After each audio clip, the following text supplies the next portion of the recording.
AI is changing the business landscape. Bloomberg Intelligence senior ESG analyst Rob Duboff says almost half of U.S. states have taken the lead from the White House and attempted legislation to curb DEI. Out of the states that proposed it, you've seen 18 have actually been signed into law. They've really designed to, that includes whether it's for admissions, that comes to hiring and promotions for faculty. You know, you've really seen that's probably the most leverage where you've seen at the state level. You've also seen a couple of state attorney generals have gone the court route. Attorneys general from Missouri, Florida, and Texas have all launched legal action against companies over issues related to diversity. I'm Bloomberg's Justin Milliner on the Black Business Beat.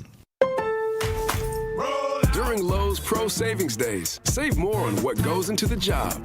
Add power to your lineup with a free DeWalt 20-volt max 5-amp-hour battery when you buy a select DeWalt 20-volt max tool. Plus, get up to 35% off select major appliances from Whirlpool, Maytag, and more. Get the job done right. Keep more in your pocket. That's Pro Savings Days. Our best lineup is here at Lowe's. Valid through 3/27. Selection varies by location. While supplies last. Confidence is knowing you're ready to handle whatever comes your way. That's what it feels like to take on your workday with Cintas. They make sure your AEDs are up to date, your fire extinguishers are tested and inspected, your floor mats are cleaned and delivered, and your workwear looks good, feels good, and is freshly laundered with the Cintas Apparel Plus program. So are you ready to take on today? Visit Cintas.com. Oh, I'm ready! And get ready for the workday.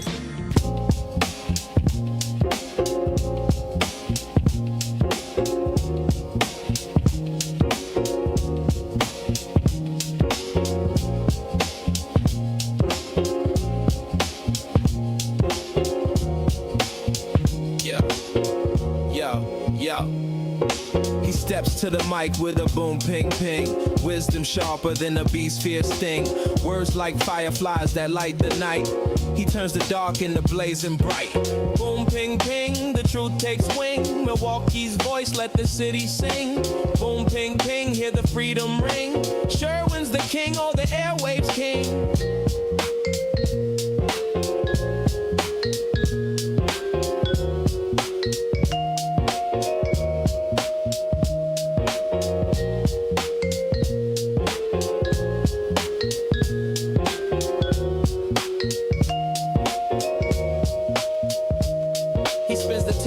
Shake the ground, unveils the truth where lies abound. Politics, justice, social streams. He molds the chaos into dreams. No silence here, just the sound of change. Boom, ping, ping, rearrange. Boom, ping, ping, the truth takes wing. Milwaukee's voice, let the city sing. Boom, ping, ping, hear the freedom ring. Sherwin's the king, all the airwaves king. Through the static, through the noise, he amplifies the people's voice. Boom, ping, ping, like a heartbeat's call. He's got the wisdom to break down walls. Yeah. Da, da, da, da, da, da, da, da, da.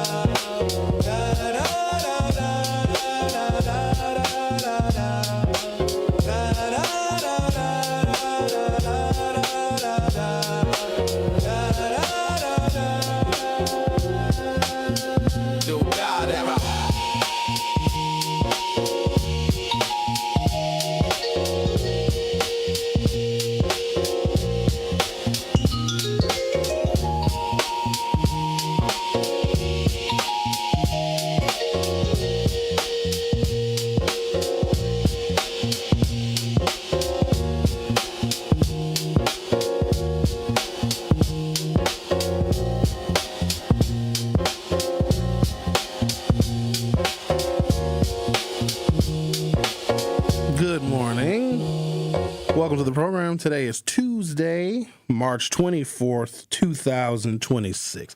Now, look, just hear me out today. I'm going to try not to offend anybody. People got offended yesterday. I don't want to offend anybody. I'm seeking a little clarity. I just want a little, love, peace, and understanding is all. Can we at least agree on this? We live in very unusual days and times. Most of us have never seen anything like what is transpiring right now, where congressional approval doesn't mean anything and the executive, meaning the president, has a tremendous amount of latitude and authority to do whatever he wants.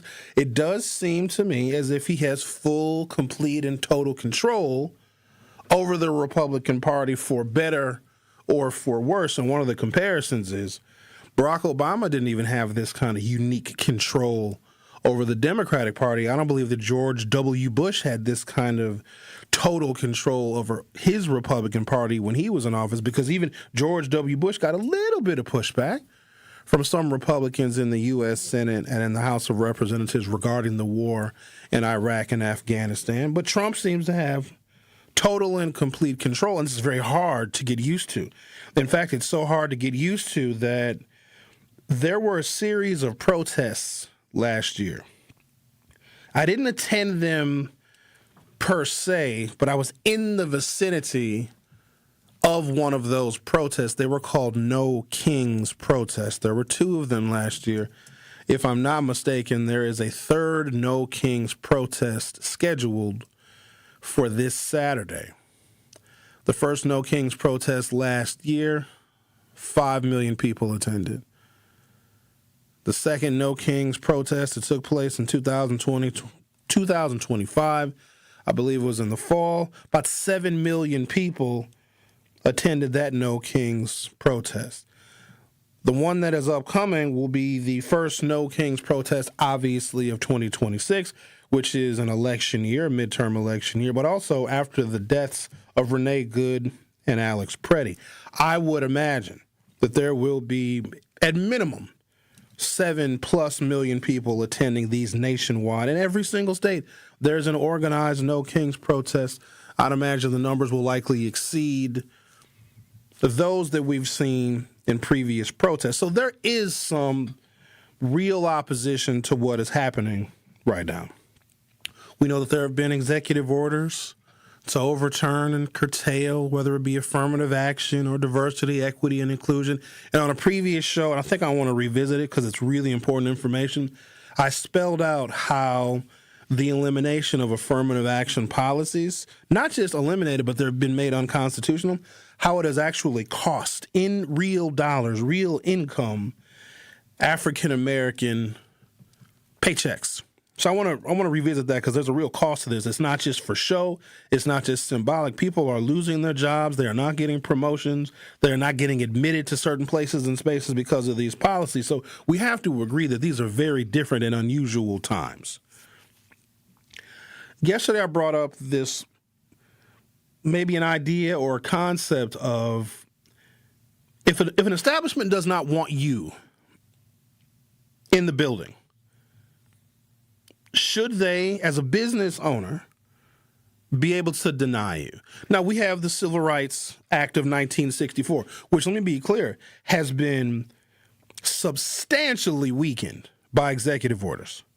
It hasn't been eliminated, but it's been so weakened, and the enforcement part of it has been so weakened that there can be covert acts of discrimination that will simply go unenforced in the United States of America.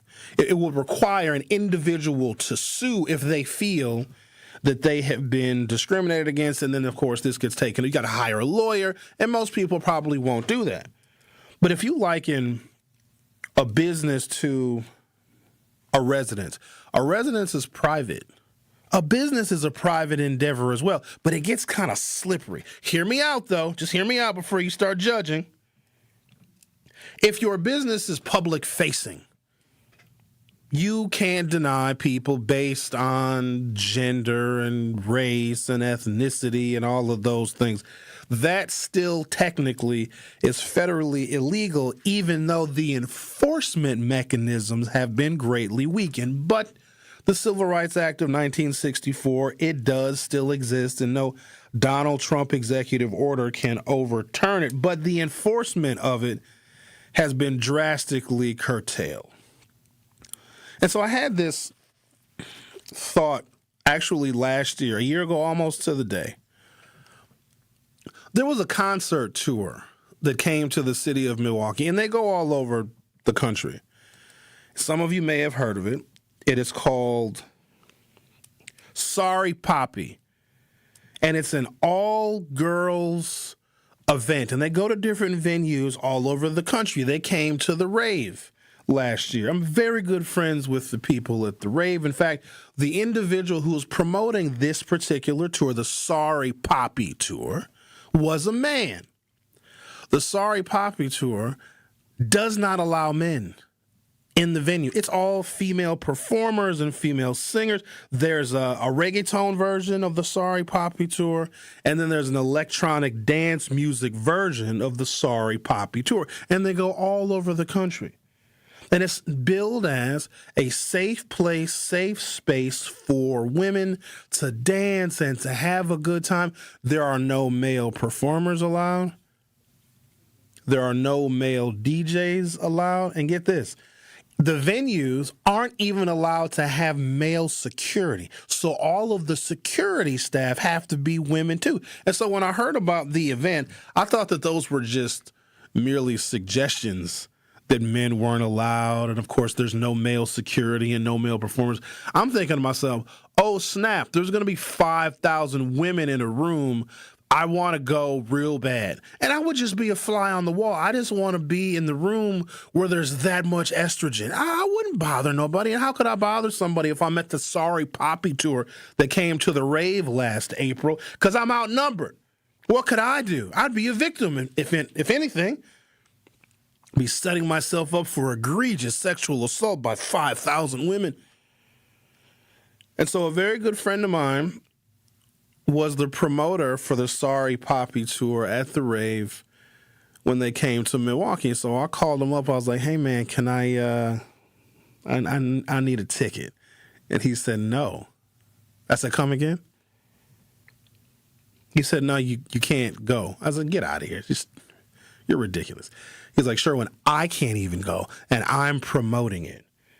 And I found that to be discriminatory, like overtly discriminatory, because they are booking and billing this tour, which traveled all over the country, as women only, like no men allowed. Men were allowed to promote it, but men weren't allowed in the building. Men weren't allowed to provide security. Men weren't allowed to perform. Men couldn't even buy a ticket. I would have paid an inflated price, because where else can you see 5,000 women under one roof? You know what I mean? But absolutely not. And I was unable to attend, and I felt some kind of way about that. And I'm thinking to myself, if this is billed as a safe place and a safe space for women, can't other groups, other protected classes do the same thing? And the issue that we got to yesterday was there are a whole bunch of businesses in this city, and they may be obvious, they may be more covert. They don't want black people in the establishment. They don't want us. We cause too much trouble. We make too much noise. We don't tip. We're rude. We're disrespectful. We act like we're the only ones that matter. We're on our phones having conversations on speakerphone. We may ruin an atmosphere. Now, of course, I'm stereotyping and generalizing a little bit, but there are some business owners that don't feel safe, or they feel their customer base is threatened when African Americans are in the establishment. And here's the way I look at it. And I feel that I'm different than most, because if a business does not want me and my ilk in their establishment, I respect it, especially a place that's serving food. We tend to look at that as a group, as a whole, as an African American. I don't even know what the hell we are these days, a culture, a community, whatever. We would be very offended by that. And the way I see it is, if you have the courage to tell me that you don't want my presence nor my money, then I got to respect that. If you're telling me essentially that you don't love me, I'm not going to fight you on that. It may hurt my feelings, but I have to respect it. Now, that runs afoul of the law, because if you have a public business, you can't deny people based on race. But what if we knew? What if they made it clear that they didn't want black people in there? And so part of us just love to rebel as black people. We rebel against anything. We hear a white person say the N-word somewhere, we have an absolute fit about that. Any incident of racism that is overt or covert, we have a fit about that. And don't let the police shoot somebody black. We absolutely have a fit about that, even though the black person may have been shooting at the police. We always call these things racist. We can even look at a policy objectively where black people were being disproportionately harmed by other black people. And then we want stricter prohibitions. We want more rules. We want more laws to protect black people that may have been hurt and harmed by other black people. Because remember, we live in segregated cities, and Milwaukee is not the only one. So if black people are going to be aggrieved, statistically, it's going to be by somebody else black. And if the black people who are victims want tougher enforcement because they want to be protected, because they're paying taxes so they can be protected, and then they get those bills and those laws where those black people that are vulnerable are more protected, we say that that law was racist, even though the law was designed to protect vulnerable black people. I always found that one incredibly fascinating. But if they're telling you that they don't want you in there, would you accept it and just say, oh, well, I'll just go somewhere else and spend my money? Or would you want to fight them? I'm going to take a break. When I come back, I'm going to give you some examples of how customers have the unfettered right to discriminate, but businesses can't. And maybe we shouldn't call it discrimination, because I would rather know where I'm not wanted, especially if I am spending money and if I'm in a vulnerable position. If I'm a diner in a restaurant and I can't see the people making my food, and I am in an establishment that does not want black money, they don't want black customers, and that's their prerogative.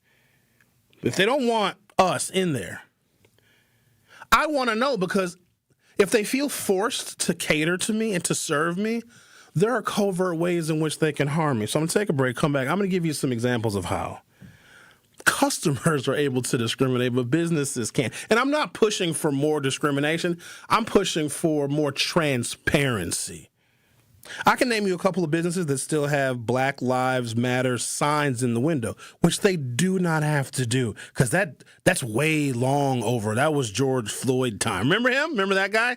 Yeah, we don't talk about him much anymore because that was a bit of a flash in the pan. But if there's a sign that says Black Lives Matter, I clearly will feel welcome, because they're displaying that placard long after they don't have to display it anymore. But what if a place said White Lives Matter in the window? I wouldn't be mad. I wouldn't be angry. I wouldn't protest. I wouldn't call Channel 4612, Channel 1858 and get a news story. I just wouldn't go. I'm going to talk more about this on the other side of the truth with Sherwin Hughes. Will be right back. Don't touch that dial. The Truth with Sherwin Hughes will be right back on 1017 The Truth, The Truth app, and 1017thetruth.com. Truth Nation, it's your boy Tory Lowe, and I need to let you know the award-winning Tory Lowe Show can now be streamed live on YouTube. How? Every day from 1 to 4. Truth Nation, I am now bringing all the smoke on YouTube every single weekday. Hey, how? I need you to go to YouTube right now and subscribe to 1017 The Truth and check out the award-winning Tory Lowe Show live every afternoon. Milwaukee Black Talk is now streaming live on YouTube. Now that's powerful. As the White House threatens to take over state elections, restrict abortion nationwide, and take away our health care, the Wisconsin Supreme Court is the last line of defense for our rights. That's why the Supreme Court election on April 7th is so critical. The ACLU does not endorse or oppose candidates, but wants you to make an informed decision. When it comes to abortion rights, Maria Lazar supported overturning Roe v. Wade and is endorsed by groups that want to ban abortion. Chris Taylor voted against abortion bans and defended abortion rights while working with Planned Parenthood. And on the issue of voting rights in Wisconsin, Maria Lazar defended efforts to rig elections for one political party through extreme gerrymandering of congressional and legislative districts. Chris Taylor opposes rigging the system with extreme partisan gerrymandering. On April 7th, stand up for our rights. Paid for by American Civil Liberties Union, Incorporated. The Truth with Sherwin Hughes returns after this on 1017 The Truth, The Truth app, and 1017thetruth.com.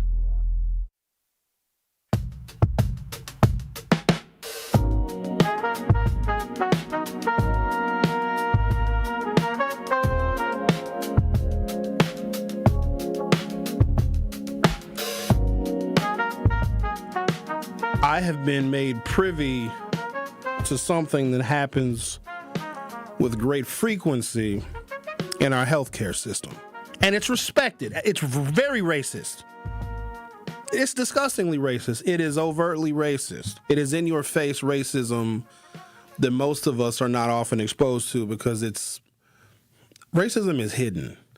And I think there's an entire generation of African Americans that grew up in resegregated communities. It seemed like for a period of time there was a little bit more integration, and now everything is just kind of going back to, one race over here, another race over there.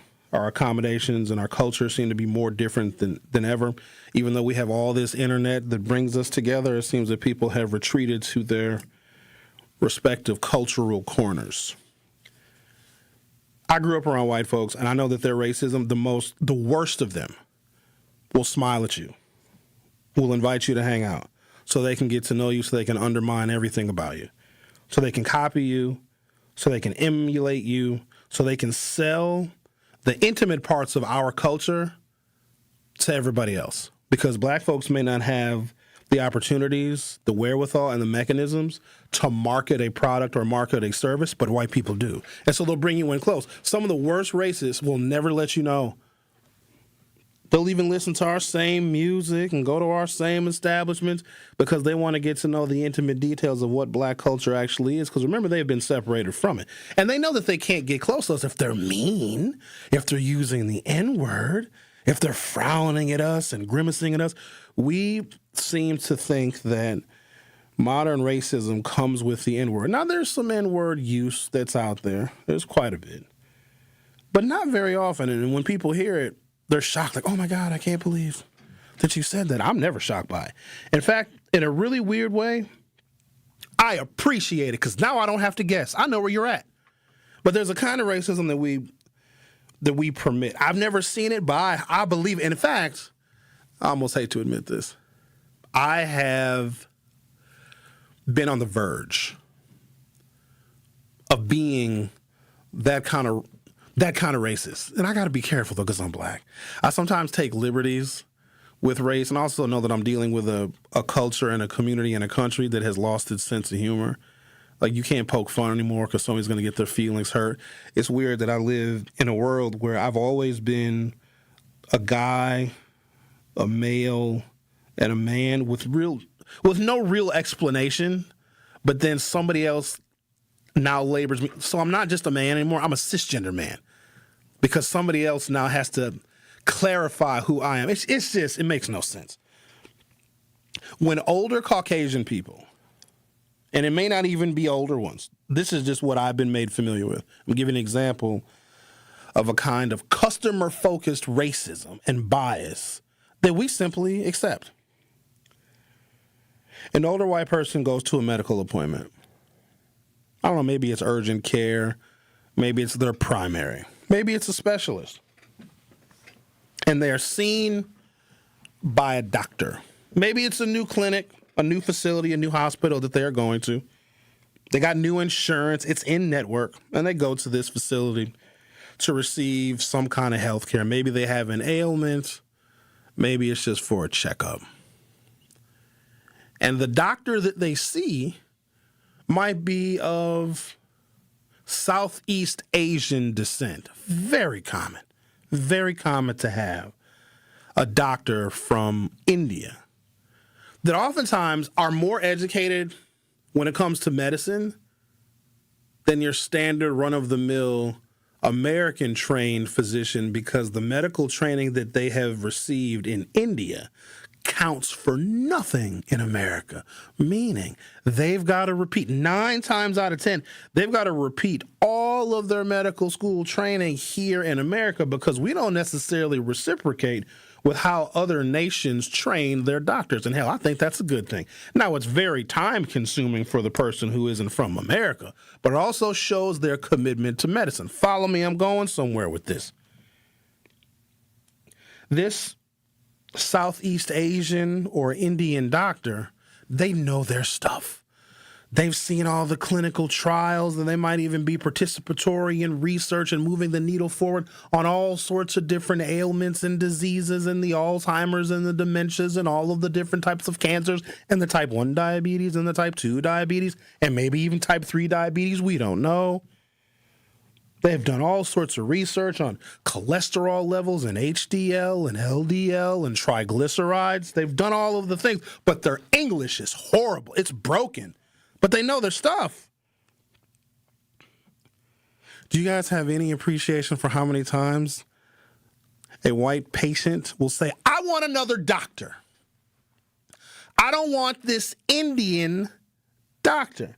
Now, I didn't necessarily believe this until a physician friend of mine told me this, because she is often the backup. She works at a clinic where there's a disproportionate number of Southeast Asian doctors. They're from India. Some of them speak very good English, some of them not so much. Some of them have a slight accent. And when a patient says, I don't want you, Indian doctor, I want a white doctor, she then comes in and fulfills the needs of that patient. If that ain't racism, ladies and gentlemen, I don't know what is. And the Indian doctors, well, I suppose they are used to it.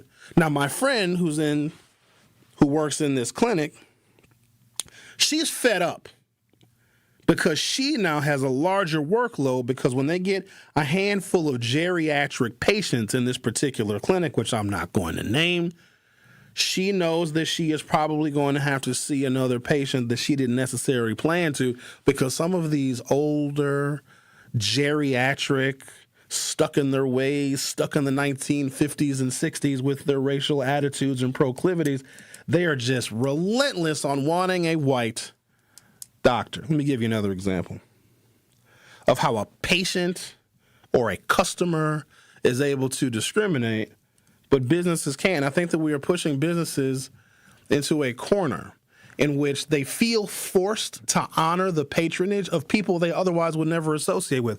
And I am perfectly fine with that. If you don't want me in your establishment, I promise you there is somewhere else I can go where my culture, my skin color, and my money will be welcome. But for some reason, we want to fight the people that don't like us, which doubles down on why they don't like us in the first place.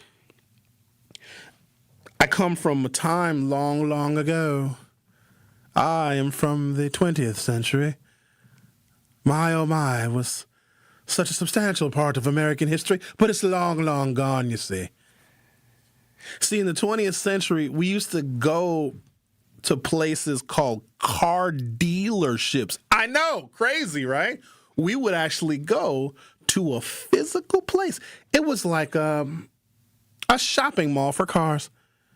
As far as the eye could see, rows upon columns and columns of new cars and used cars and American cars and foreign cars and German cars and Japanese cars and Buicks and Pontiacs and Saturns. They don't even make Saturns anymore. They don't make Pontiacs anymore either. You guys remember a car company called Geo? Of course you don't, because they don't make them anymore. And you would go to a place to buy a car. And it was always a very interesting game of chess, because you know what vehicle you want, or you know what your price range needs to be, you know what your monthly payment needs to be, and then you got to battle with the salesman. It's like going into war, because you're not going to pay more money than you want to pay for this vehicle, but you also know that the person that is assisting you with purchasing your car from a car lot, which is what we used to do back in the 20th century, or at least what I used to do in the 20th century. I haven't purchased a car, I'm not going to lie to you, from a car lot since 2000, the year 2000. It has been 26 years since I bought a car. Nope. 2002. Yeah, because then I bought my Cadillac off of eBay Motors in 2005. Yeah, that was my first. And then from that point forward, I never visited another car lot to purchase a vehicle. But here's what I remember, and maybe I learned this from my parents or just a general rule. Because salespeople make a commission, You guys remember going to a car lot and they would hawk you? The salespeople, they'd be looking out of those huge windows and they'd see you. They'd spot you like you're some kind of a mark. And the first person to hit that door, right, hey, how are you? And they'll be yelling across the lot because they want your commission. I know some of you are familiar with this whole song and dance we used to go through when we used to want to purchase either a new or used car from a car lot. They wouldn't even let you look around. And lo and behold, if you walk into the dealership, my goodness, they're like vultures coming to feast. When a salesperson would approach me, I was instructed to ask for a black salesman. And white salesmen would respect that. Because if I'm going to buy a car from this dealership, I want the commission to go to someone that looks like me. In fact, even when I went to go with friends, because I'm an expert at buying cars, I've got real weird hobbies, but I know how to outflank. You know when they say, you give them a price, you're in the office, you do the credit check, right? You're approved for a loan. And then you have your payment, you have your dollar amount in which you are intending to pay for this vehicle, and you're not going to pay a penny more, or you will threaten to walk. You know that whole song and dance you got to do? And then they say some stuff like, well, I got to go run this by my manager, and then they walk away. That's all fake. There's no person they're actually going to talk to. They're going to go flirt with the office manager is what they're going to do. That's just a tactic to get you to reconsider the price so you can loosen up on how firm you are on the price that you are going to pay for that vehicle, you see. Big old song and dance that we would go through. But I remember saying and even telling other people that I'm going to assist when they buy their cars that we are going to get a black salesman. How is that not racist? It shouldn't matter, right? If you're getting good service and they're helping you with the vehicle and they're assisting you with the test drive and they're making it a smooth and seamless process, why should you ask for a salesperson of a different race? But every time we did that, absolutely no problem. I'll go get Jerome or Tyrone. Shout out to black people that are named Jerome or Tyrone, because you happen to have the stereotypical names that we always use. So shout out to you, and thanks to your mothers and fathers for naming you that. If a white patient doesn't want an Indian doctor, because they can say something like, well, I don't understand what they're saying. I can't understand their accent. I want a white doctor. I want an American doctor. But, it makes sense, because if you can't understand what your healthcare provider is saying to you, you may leave confused. You may make a mistake. And when it comes to your healthcare, articulation is very important. But I know for an absolute fact it's racist. If I and those like me, and I know I'm not the only one, when we used to buy cars from car lots and we would ask for a black salesman, because I'm going to buy a car from Ernie Von Sladorn, I want to make sure that the African-American salesman is getting the commission. That is totally and completely racist. So as a customer, I get to be racist. I've gone to restaurants and asked for a different server because let's talk to the manager. Manager says, well, what can we do to make this better? Because I always want to accommodate you. I want a different server. I may want the African-American server, even though I don't sit in her section. If I ask for the black girl to be my waitress, most of the time the managers will oblige. So we as customers and as patients are able to discriminate, but businesses can't. And I don't think that that's fair. I'll take a break, come back, continue egging you on. Got other things we're going to discuss today, too, including, do you think that integration ultimately helped or harmed? If you go to youtube.com or open up your YouTube app from your smartphone or other mobile device, search 1017 The Truth, hit subscribe. You'll be able to view the live stream of the program, chat amongst our very avid and active YouTube chat stream, and also vote in our poll. Do you think that integration had a positive or negative effect? The Truth with Sherwin Hughes will be right back. Don't touch that dial. The Truth with Sherwin Hughes will be right back on 1017 The Truth, The Truth app, and 1017thetruth.com. You spend more than 2,500 hours a year on your mattress, so is your mattress working for you? It's time to upgrade your sleep game during Steinhoffel's Mattress Madness. Their sleep experts will match you with the perfect mattress so you can wake up rested, refreshed, and ready to take on the day. Shop all the top brands at unbeatable prices, plus enjoy free delivery and a 120-night sleep guarantee so you can rest easy knowing you made the right choice. Shop Mattress Madness in-store at steinhoffels.com today. breaking down the issues that shape our city and our future. The worst kind of whites, not that I'm picking on white folks, but you know how it goes, is the ones that think that they will lose something if this country becomes more fair and equal. I'm going to say that again.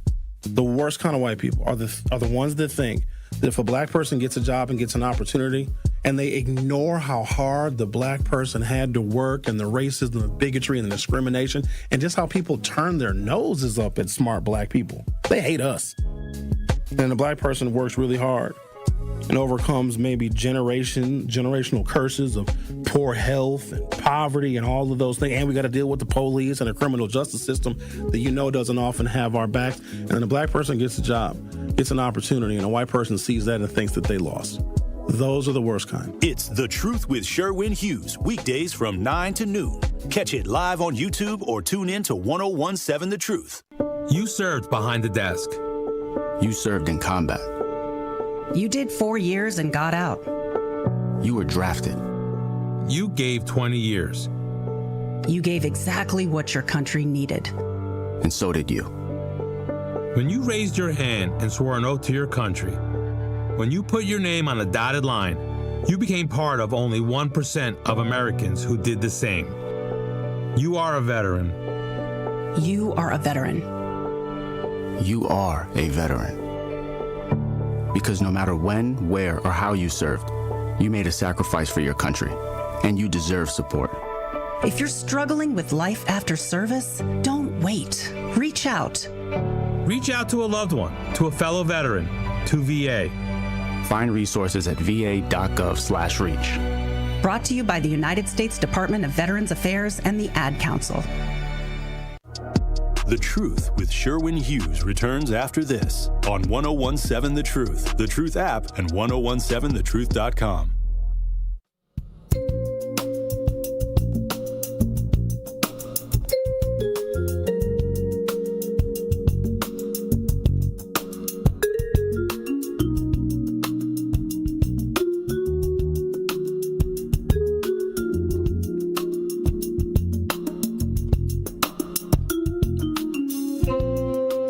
Let me take a look here. Okay, here we go. Did racial integration have, this is our YouTube poll for the day. There's an explanation for this. And I think that we tend to see, this is also a flaw in how we are taught about racial integration. The fight for integration, I think, is confusing. And it gave white people the wrong perspective. Because they always, culturally now, they see themselves as vaunted. They're the top dogs. They are the purveyors of all that is good and holy. They are the standard. They are the benchmark in which everything else is measured. The more I learn about the world, the more I learn about history, the more I see that as a flawed perspective, because in America, and America specifically, look at the things that whiteness and white culture did to get where it's at. It did really, really horrible things. So it is unfair to compare a people that did not have such ability to oppress and to rape and to kill and to human traffic and to get hundreds of years of free labor and say, oh, the blacks are lagging behind. Yeah, because we didn't murder, rape, and kill and steal and hang people. Now, if you let us do that, then maybe we could catch up a little bit faster, but that's not in our hearts. There was a perception that if the black people and the white people were together, then the black people could benefit from all the stuff that the white people have. That's not true. The whole thing with integration was you can't segregate black people from public accommodation. If we are paying for like a bus fare, which is public transportation, you can't dictate where we sit. You also got to keep in mind, some black people, they just didn't even pick us up. We think that, they just made us sit in the back of the bus. They would see black people on a bus stop and keep going. Even though we had fare money, we had to get to work, had to get to school, had to get to wherever we were going. They simply would not pick us up. So when we wanted integration, we wanted the money that we pay in a society, taxes, we want to have fair access to public accommodations. Like black people couldn't go to the library. We couldn't go to the registration office to try and register to vote. That is a public, location, other public places and spaces we were restricted from. So integration meant you can't restrict us from attending things and going to places that are designed and designated for the public. Now, when it comes to private businesses and private residences and private associations, that is a little bit different. But I think that there's this thought that integration brought everybody together. If you took a gander at all of the things that African American scientists, inventors, and engineers created, everything from the portable air conditioner to the self-lubricating engine to the traffic light to the 300 plus inventions that George Washington Carver did with a peanut. I love peanuts. Some of you are allergic to them. Don't know how that's possible, but I feel for you. And if you look at some of the most monumental contributions, and I'm just scratching the surface of what we have created. A guy named George Crumb is my favorite of all time. You guys know about George Crumb? You should. If you listen to my program, you know all about Mr. George Crumb. He's from New York. He's very dead now. It's happened in the 1800s, a very long time ago. He was a cook in a restaurant. And he was making potatoes for the diners. And one of the diners, of course, a white man, was very angry that the potatoes were cut too thick. And he sent them back. These potatoes are too thick. George Crumb is like, oh, yeah? You want to say my potatoes are too thick? I'll show you. And he sliced the potato so damn thin. He was being sarcastic. He was being a jokester. He was being a prankster. This is why I like George Crumb. That's a man after my own heart. He is like, I'll show him if he thinks my potatoes are too thick. And he sliced them like paper thin. And guess what? Potato chips were born. Look at that.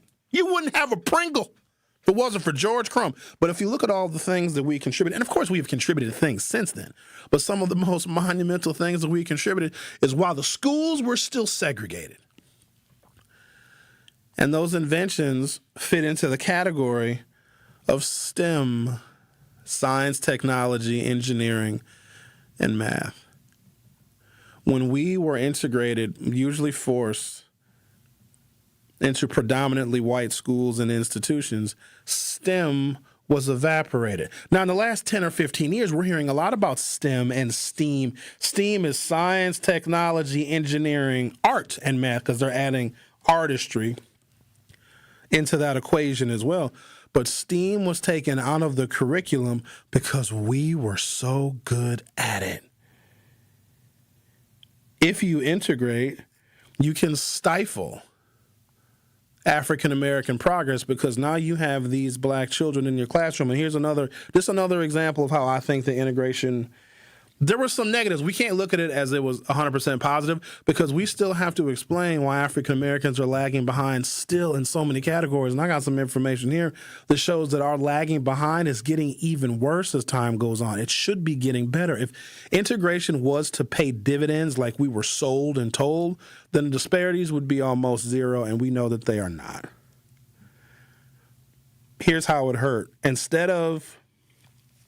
Here's what really was wanted and desired by African American academics when it comes to the segregation of education, because we really lag behind there, and they have a tremendous amount of control, especially in Wisconsin, on our educational outcomes. Black schools just wanted the same funding. The compromise was, no, you're not going to get it, but we will allow black students to attend schools where the funding is higher. To me, that's not a compromise.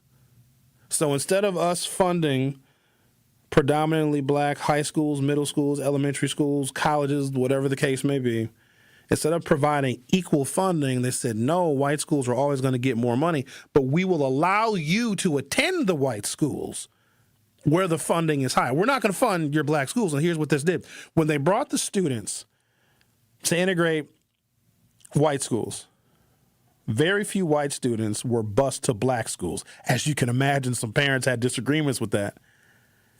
So integration was basically one way, like 85% of it was one way. MPS built Vincent way out on 91st and Good Hope, which is closer to the border of Waukesha County, where you have Menominee Falls, and into the northwest you've got Germantown. And Vincent was built to be an agricultural specialty because west of Milwaukee, especially at that time, there was a lot more farming and a lot more farmland. So they built this school, which really was on the outskirts of the city of Milwaukee at the time, almost on the border of Milwaukee and Waukesha County. So Vincent is on roughly 91st Street. Waukesha County starts at 124th, so relatively close.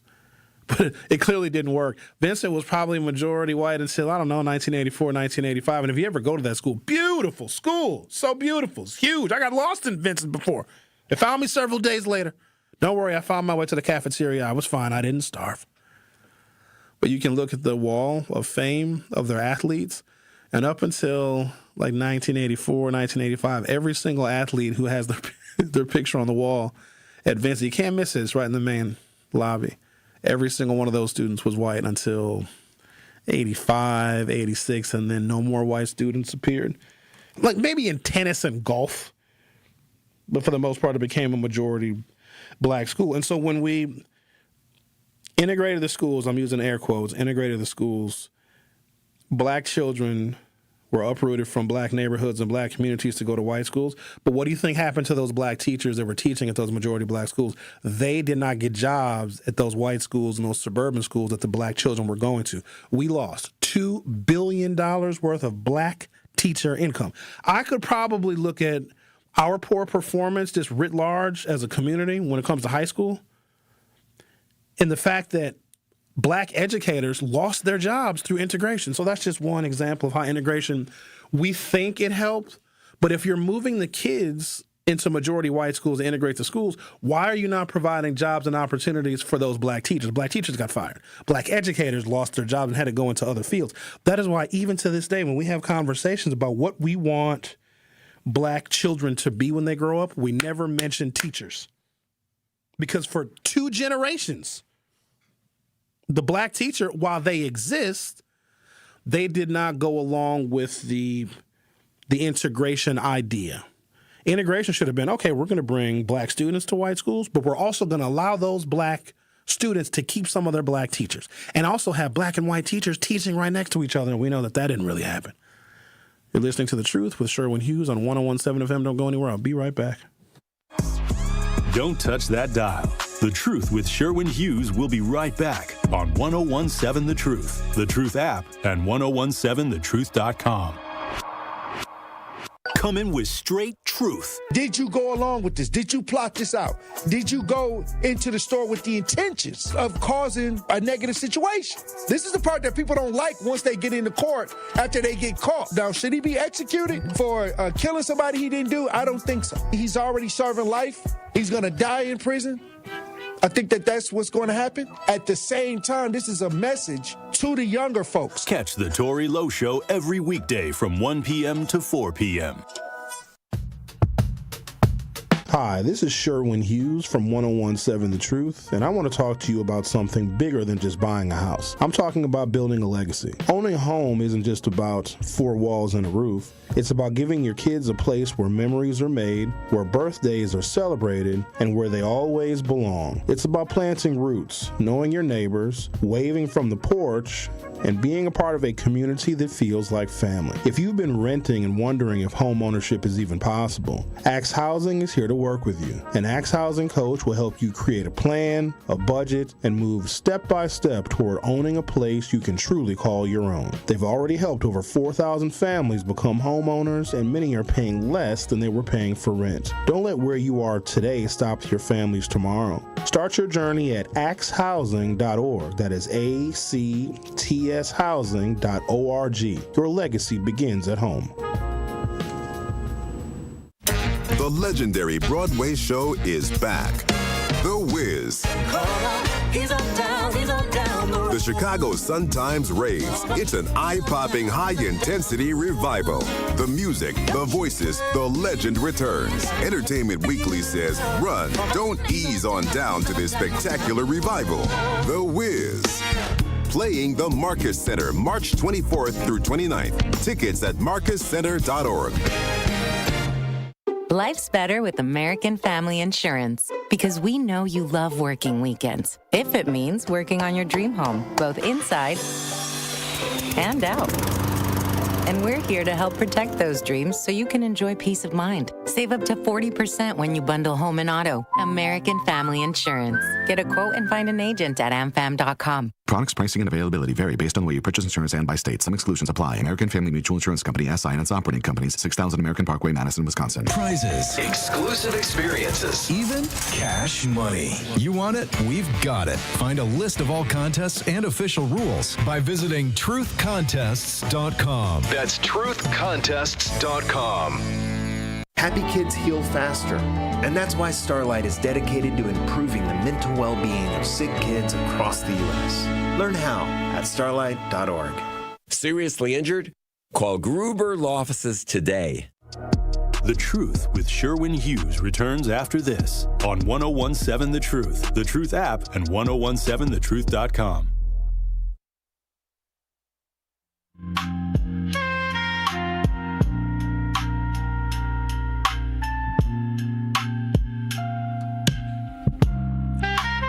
A little sleepy jazz for you this morning as we're talking about, I don't know, some iconoclastic topics. If you ask me, nothing should be taboo. Everything should be on the table, because otherwise, how do we learn and how do we grow? And the difference with how I do radio, which may sound in stark contrast to other shows, and I don't even know how other shows sound because I don't listen to talk radio.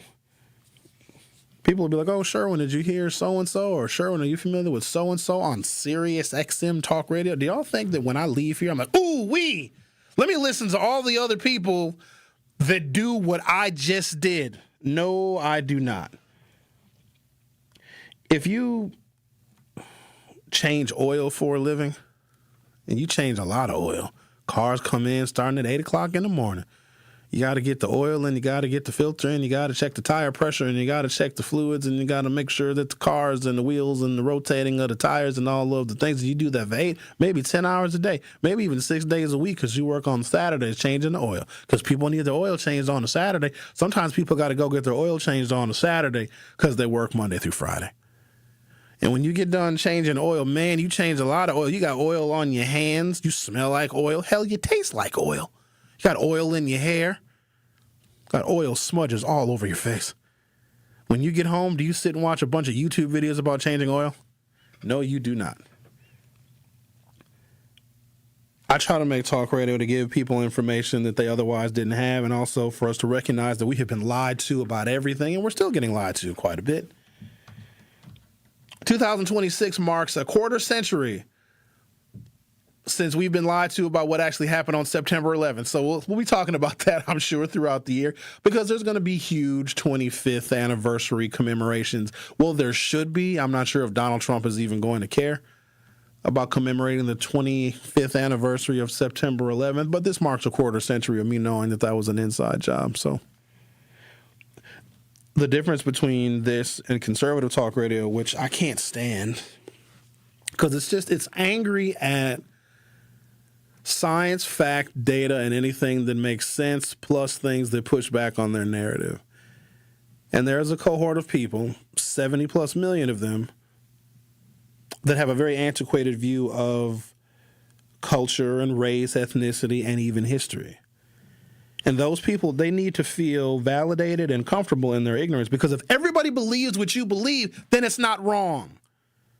If everybody thinks the earth is flat, and if the only people I hear from, the only people I talk to, the only people I engage with, and my algorithm feeds me flat earther stuff, and everybody I talk to, everybody in my family, everybody in my job, everybody in my church, when I'm outside shoveling the snow, and my neighbor's outside shoveling his snow, and we're talking about how flat the earth is, then anyone who thinks the earth is round is the problem, even though the earth is round. What conservative talk radio does is it convinces people that their antiquated, old school, out of the mainstream, sometimes ignorant, racist, and bigoted thoughts are normal. And you need to vote for someone that feels the exact same way. And the stranglehold that conservative talk radio has had on white suburbanites has just been miraculous. 1987, Ronald Reagan got rid of what we call equal time, because prior to that, if you had a Democrat on for 7 minutes, you had to have a Republican on your public airwaves for 7 minutes, because these airwaves are public and you must be fair and you must be balanced. Reagan was like, screw that. The FCC license holder, and I want folks to know this, including people that work in radio, because some of them don't know. The FCC license holder has the right to freedom of speech, too. And the government cannot censor, ban, nor curtail the thoughts and the sentiments, especially political thoughts and sentiments, of the FCC license holder. And the FCC license holder is either a corporation, which under the 14th Amendment, a corporation is a person, too. Never forget that. Or an actual individual that holds that FCC license. Both entities have freedom of speech. Guess who was born as a talk radio phenomenon after the equal time rule expired? Guy named Rush Limbaugh. Shout out to Rush Limbaugh. Best thing he ever did for black people was die during Black History Month. He created a paradigm politically and socially that defamed Barack Obama every single second that Barack Obama was in office. And here's a stranglehold that conservative talk radio hosts, and there's still a few of them left. They're dying off, though. They're fading. You're not a Mark Levin fan? No, I don't listen to that. They lie. They're all just a bunch of liars. But here's a stranglehold that they have. A lot of suburbanites commute to the city because there's no jobs in the suburbs. Suburbs suck. They're boring. Nothing but drugs and a lot of sex and alcohol. Well, maybe that's not too boring. Boring out there. All the fun stuff is in the city. You drive into the city to have fun, to watch the sports games and to go to the dinners and go to the theater and go to the shows. You go into the city, which means you have a commute, which means the people from the suburbs driving into the city are in their car for a longer period of time, more time in which they can be indoctrinated every single day by conservative talk radio. Because there was a period of time before we turned bankrupted farms into office parks where people that lived in the suburbs drove into the city for their employment. And if they had conservative talk radio on and they worked at that job for 30 years, they were indoctrinated for a full generation. The Truth with Sherwin Hughes will be back for hour 2. Don't touch that dial. The Truth with Sherwin Hughes will be right back on 1017 The Truth, The Truth app, and 1017thetruth.com. Brew Crew Tuesdays are back on March 31st.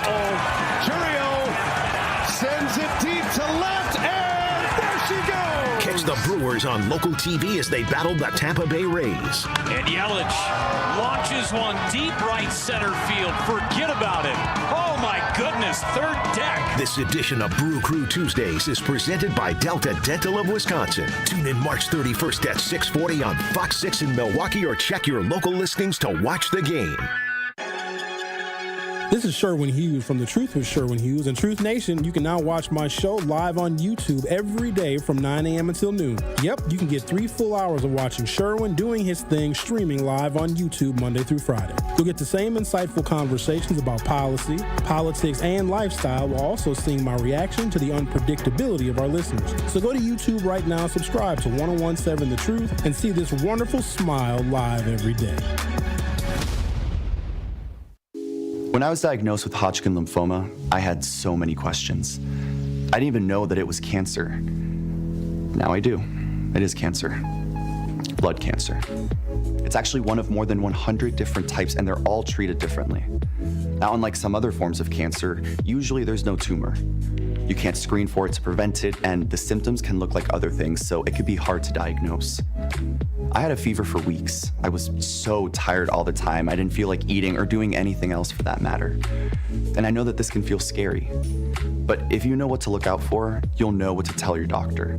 And you'll feel more empowered to take the next steps. Like getting in touch with the people who know the ins and outs and can help with everything blood cancer related. Blood Cancer United. They work one-on-one with each person who reaches out to answer questions and offer resources. Blood Cancer United was there for me, and they can be there for you. Go to bloodcancerunited.org to learn more. I take care of the kids, and I take care of my dad. I take care of things at work. The groceries, the cleanups, the meltdowns, the doctor's visits, the family events, mealtimes, bedtimes. I take care of all the things everyone else needs. But I haven't made time to take care of what I need. Family caregivers are often overloaded. It can feel overwhelming and exhausting.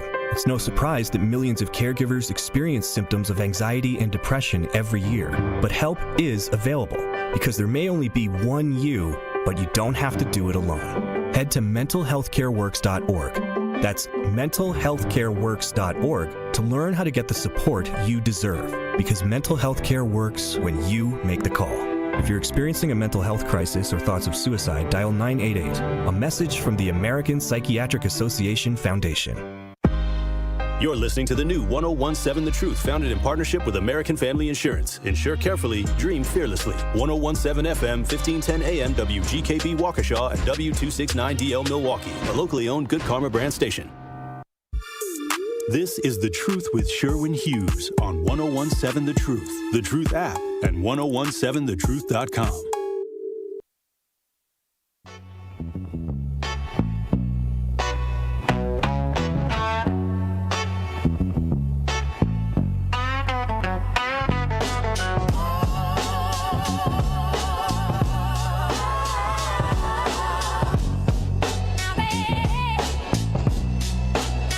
Welcome to Hour 2 of The Truth with Sherwin Hughes. It's got a nice ring to it, don't it? I like that. This was not the original name of this show. I came up with the name, and management was like, nah.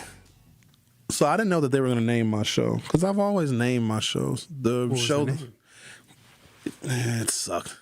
Because I was starting fresh. You know, I had a previous branded show for many years called The Forum that was on WNOV since, 2012 until I left in 2018. And it was The Forum with Sherwin Hughes. Because I didn't want the show named after me.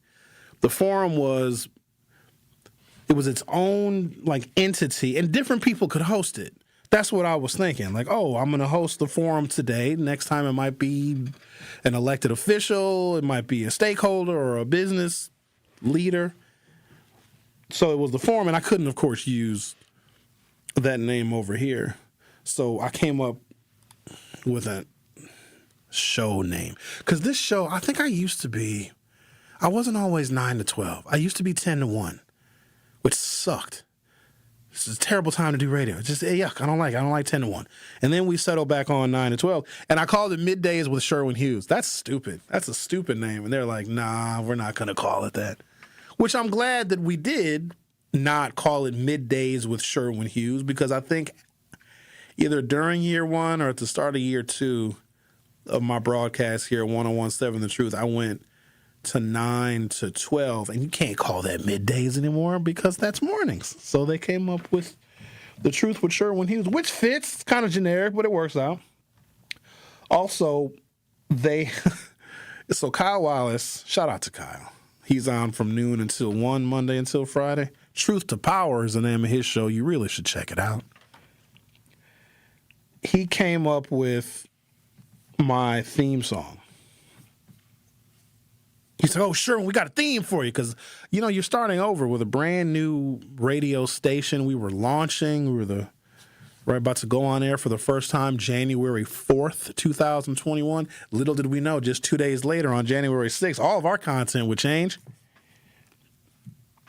And the song that they came up with, and shout out to the people that came up with it. I hope I never meet them. But somebody created a theme song for me, and it was just like, it was something like my grandparents would put together. It was like an old 1950s James Brown song. I'm like, how old do you think that I am that my theme song for my show should be James Brown? And Kyle, when he played it for me, he was bobbing his head like, do you like it? His dreads was flying all over the place. He was like, yeah, it's cool, isn't it, Sherwin? I was like, no, it's not. And then I created, we don't play it anymore, but the theme that I had that I played for, 5 years here almost. I got an AI theme now, which I'm kind of getting sick of it. But the theme that I had that many of you came to know and associate with this particular program featured many of the previous interviews that I have done over my career, including with the late, great Jesse Jackson and the chairman of the Black Panther Party, Bobby Seale, who I affectionately call the chairman, Eric Holder, first African-American Attorney General of these here United States. I believe he was the 84th Attorney General of the United States. And also who I deem as one of the great philosophers and scholars of our time, a gentleman by the name of Cornel West. I did a long, long interview with him probably back in 2016 because, no, it might have been before that. Because he was a Bernie Sanders supporter, and he was traveling all over the country supporting Bernie Sanders. If there was a place in which I disagreed with the great Dr. Cornel West, who, if I'm not mistaken, is a professor at either Harvard and or Princeton, real smart fella. But I would hear him out, even if I disagreed with his reasoning why he was a supporter of Bernie Sanders. But it was par for the course for someone like Cornel West. So, and through all of the time that I have been here, there's been a tremendous evolution. And also because I'm so overexposed to information, I am forced to go deeper.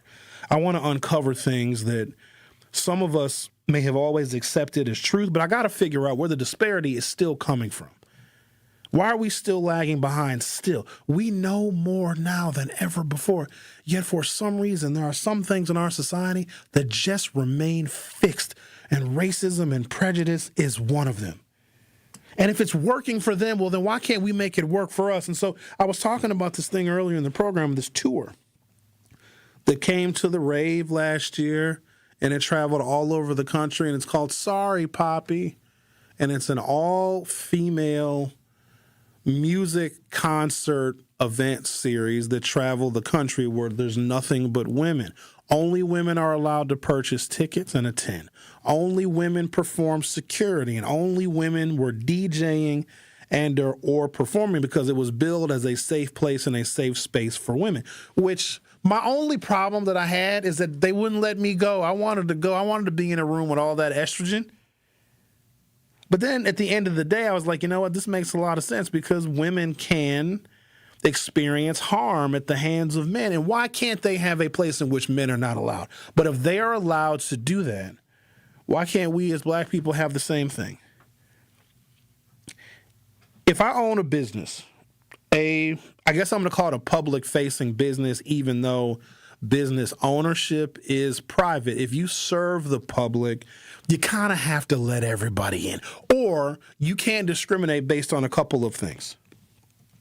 Race, I guess religion, ethnicity. Even though there have been some Supreme Court cases where a baker didn't want to bake a cake for a gay wedding. And I think that they were able to do that, even though that's clearly discriminatory, because the bakery was a public-facing business. You go into the bakery, you buy finished baked goods, or you can order baked goods. And it's not like it was a gay cake. Even though gay cake might be delicious. Pause. Never mind. Let me not say that. This bakery said, no, we're not going to make a cake for the gay wedding. And I believe that that was upheld because the bakers or the owners of the bakery have the rights of free speech, and they should be able to reject and decline any business. I firmly believe, ladies and gentlemen, I might be out here on an island by myself, but I'll be fine. As long as there's coconuts on the island, I'll be okay. I think that businesses should be able, if you don't want someone's money, if you don't want them in your establishment, now I know it's a bad comparison, but it's the best one that I have. I'm not letting everybody in my house. My house is private. It's on private property. You can't come in. If I don't want you in, you can't come in. Businesses don't quite act the same way, but I wish that they did because far too many of us have been fooled into thinking that the places where we go and we socialize, Elsa's is such a great example. We, as a black culture, I don't know what the hell it was about Elsa's. We just gravitated toward that place. And here's the thing. Elsa's doesn't promote nor advertise in the black community. If there's one thing I want us to be mindful of, just not even black people, just people in general, when you listen to media, which is a medium to get you to buy stuff, Good Karma Brands is not a nonprofit. I know it may feel like it is, but it's not.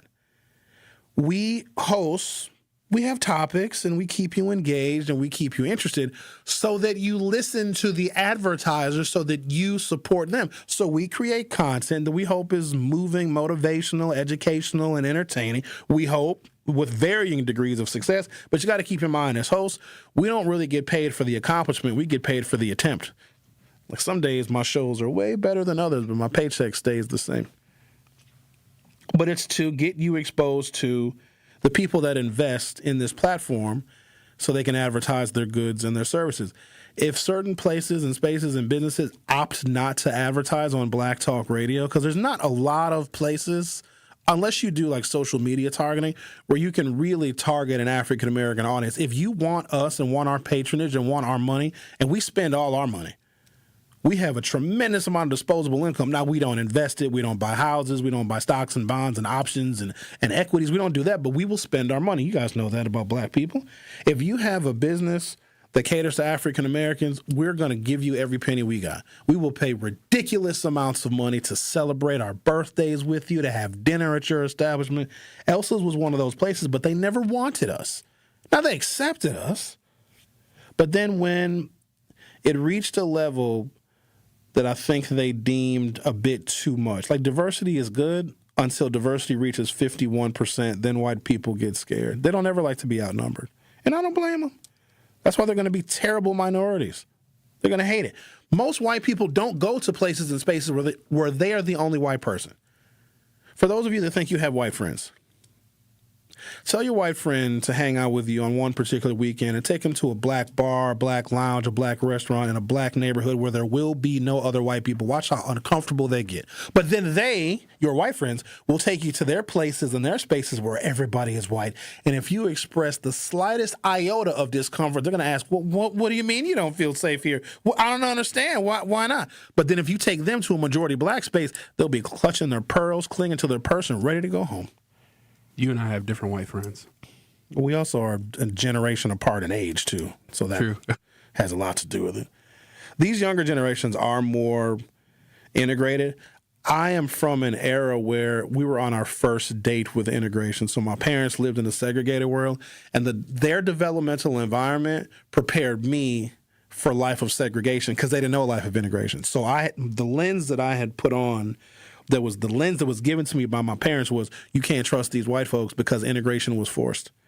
You just got to be wary of them. And as we should, because when we let our guard down, they screw us over. Like, they're unrelenting, aren't they? But if you take them, or do they willingly want to go to majority black spaces? I don't think that they do. If I own a private business, somebody walks in with a MAGA hat, get out. I would kick them out of my business. Shouldn't I have the right to do that? I don't want you in here. But sir, let's see, what is my business? Let's say I got a donut shop. Sherwin's Donuts. Sherwin's Nutty Dough. Sherwin's Donuts shop. You got dough, we got nuts. Sherwin's, whatever my donut shop is. And the guy walks in with a MAGA hat on. And I don't want to serve him. I say, sir, get out of my establishment. Well, whatever do you mean? I just want some of your donuts. I got dough. I'm going to spend my dough on your donuts. Get out of my store. Shouldn't I have the right to be able to do that? And chances are, he might be a Caucasian. A black MAGA person, I would kick them out too. So maybe that's not discrimination based on race. But shouldn't you, as a business owner, have the right and have the authority to refuse money? Like, I don't want your money. If you're in business to make money, then you should have the first right of refusal if you don't want certain people's money. Why should you be required and forced to cater to every single patron that goes into your establishment? So Elsa's is one of the places that never advertised to us ever, but we found it and we loved it and we cling to it. Whenever black people find something culturally, we just don't let it go until they kick us out or change the rules. And Elsa's had a number of shootings. In fact, if I'm not mistaken, Giannis was in Elsa's one night when somebody shot into the building. It was a weird situation because someone had placed a to-go order Because I went to Elsa's that week. Somebody placed a to-go order, picked their to-go order up, and then just shot into, because Elsa's got those tall glass windows and doors, and they shot into the establishment. And at this point, like Steve the Stoner would do impromptu concerts at Elsa's, just ratchet. Just like, come on now, uncalled for. Who wants that? But I got an issue with how he disrupts anyway. But maybe I'm just an old funny duddy, but I just think it's stupid.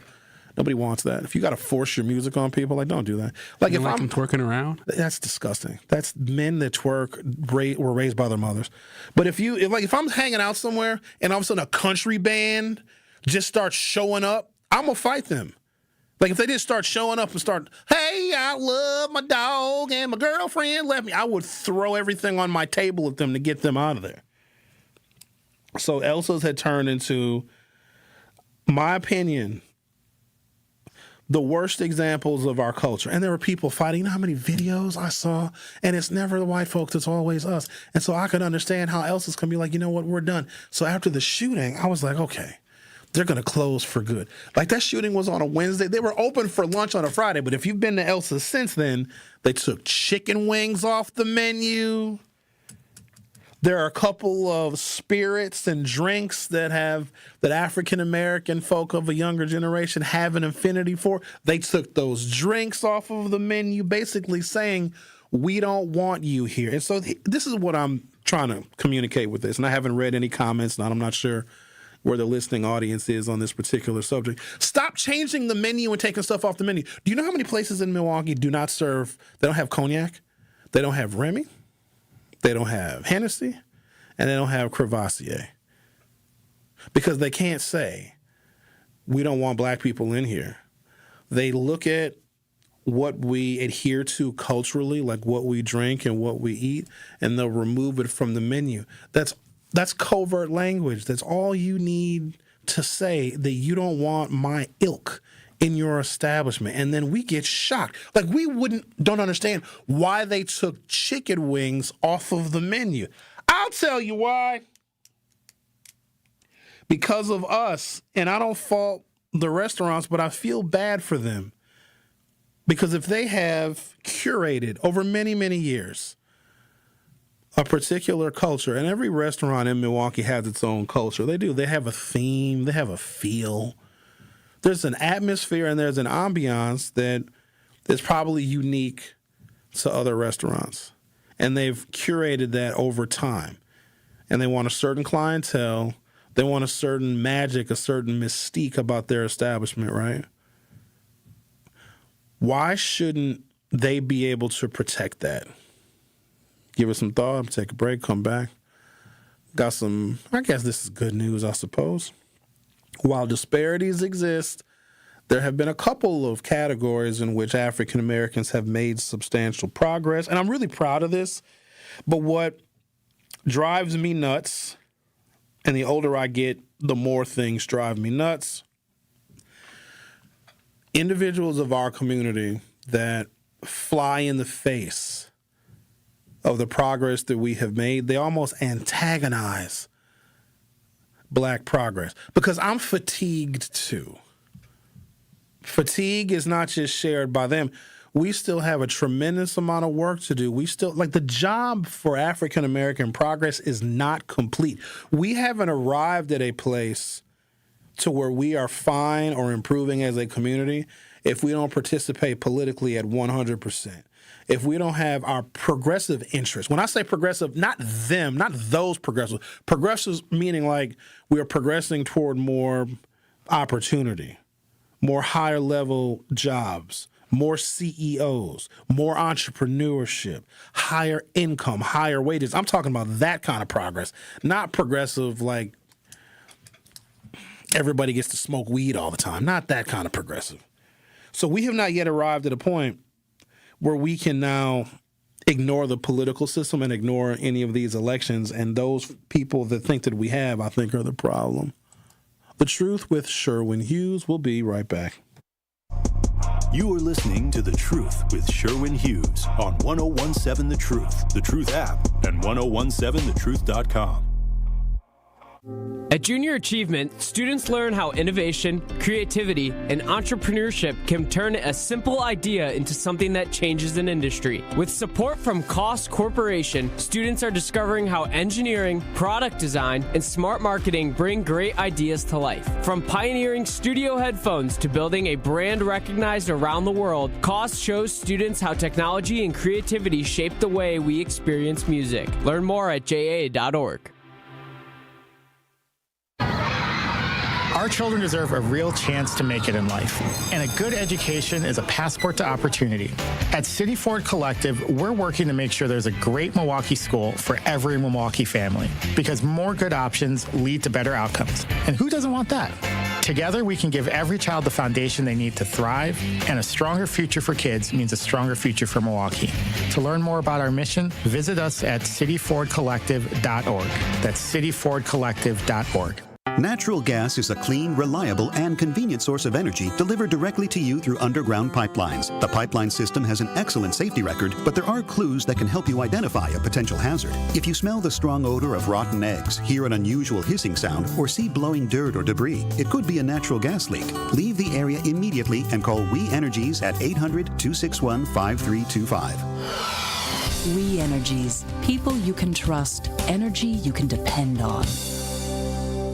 As the White House threatens to take over state elections, restrict abortion nationwide, and take away our health care, the Wisconsin Supreme Court is the last line of defense for our rights. That's why the Supreme Court election on April 7th is so critical. The ACLU does not endorse or oppose candidates, but wants you to make an informed decision. When it comes to abortion rights, Maria Lazar supported overturning Roe v. Wade and is endorsed by groups that want to ban abortion. Chris Taylor voted against abortion bans and defended abortion rights while working with Planned Parenthood. And on the issue of voting rights in Wisconsin, Maria Lazar defended efforts to rig elections for one political party through extreme gerrymandering of congressional and legislative districts. Chris Taylor opposes rigging the system with extreme partisan gerrymandering. On April 7th, stand up for our rights. Paid for by American Civil Liberties Union, Incorporated. This is The Truth with Sherwin Hughes on 1017 The Truth, The Truth app, and 1017thetruth.com.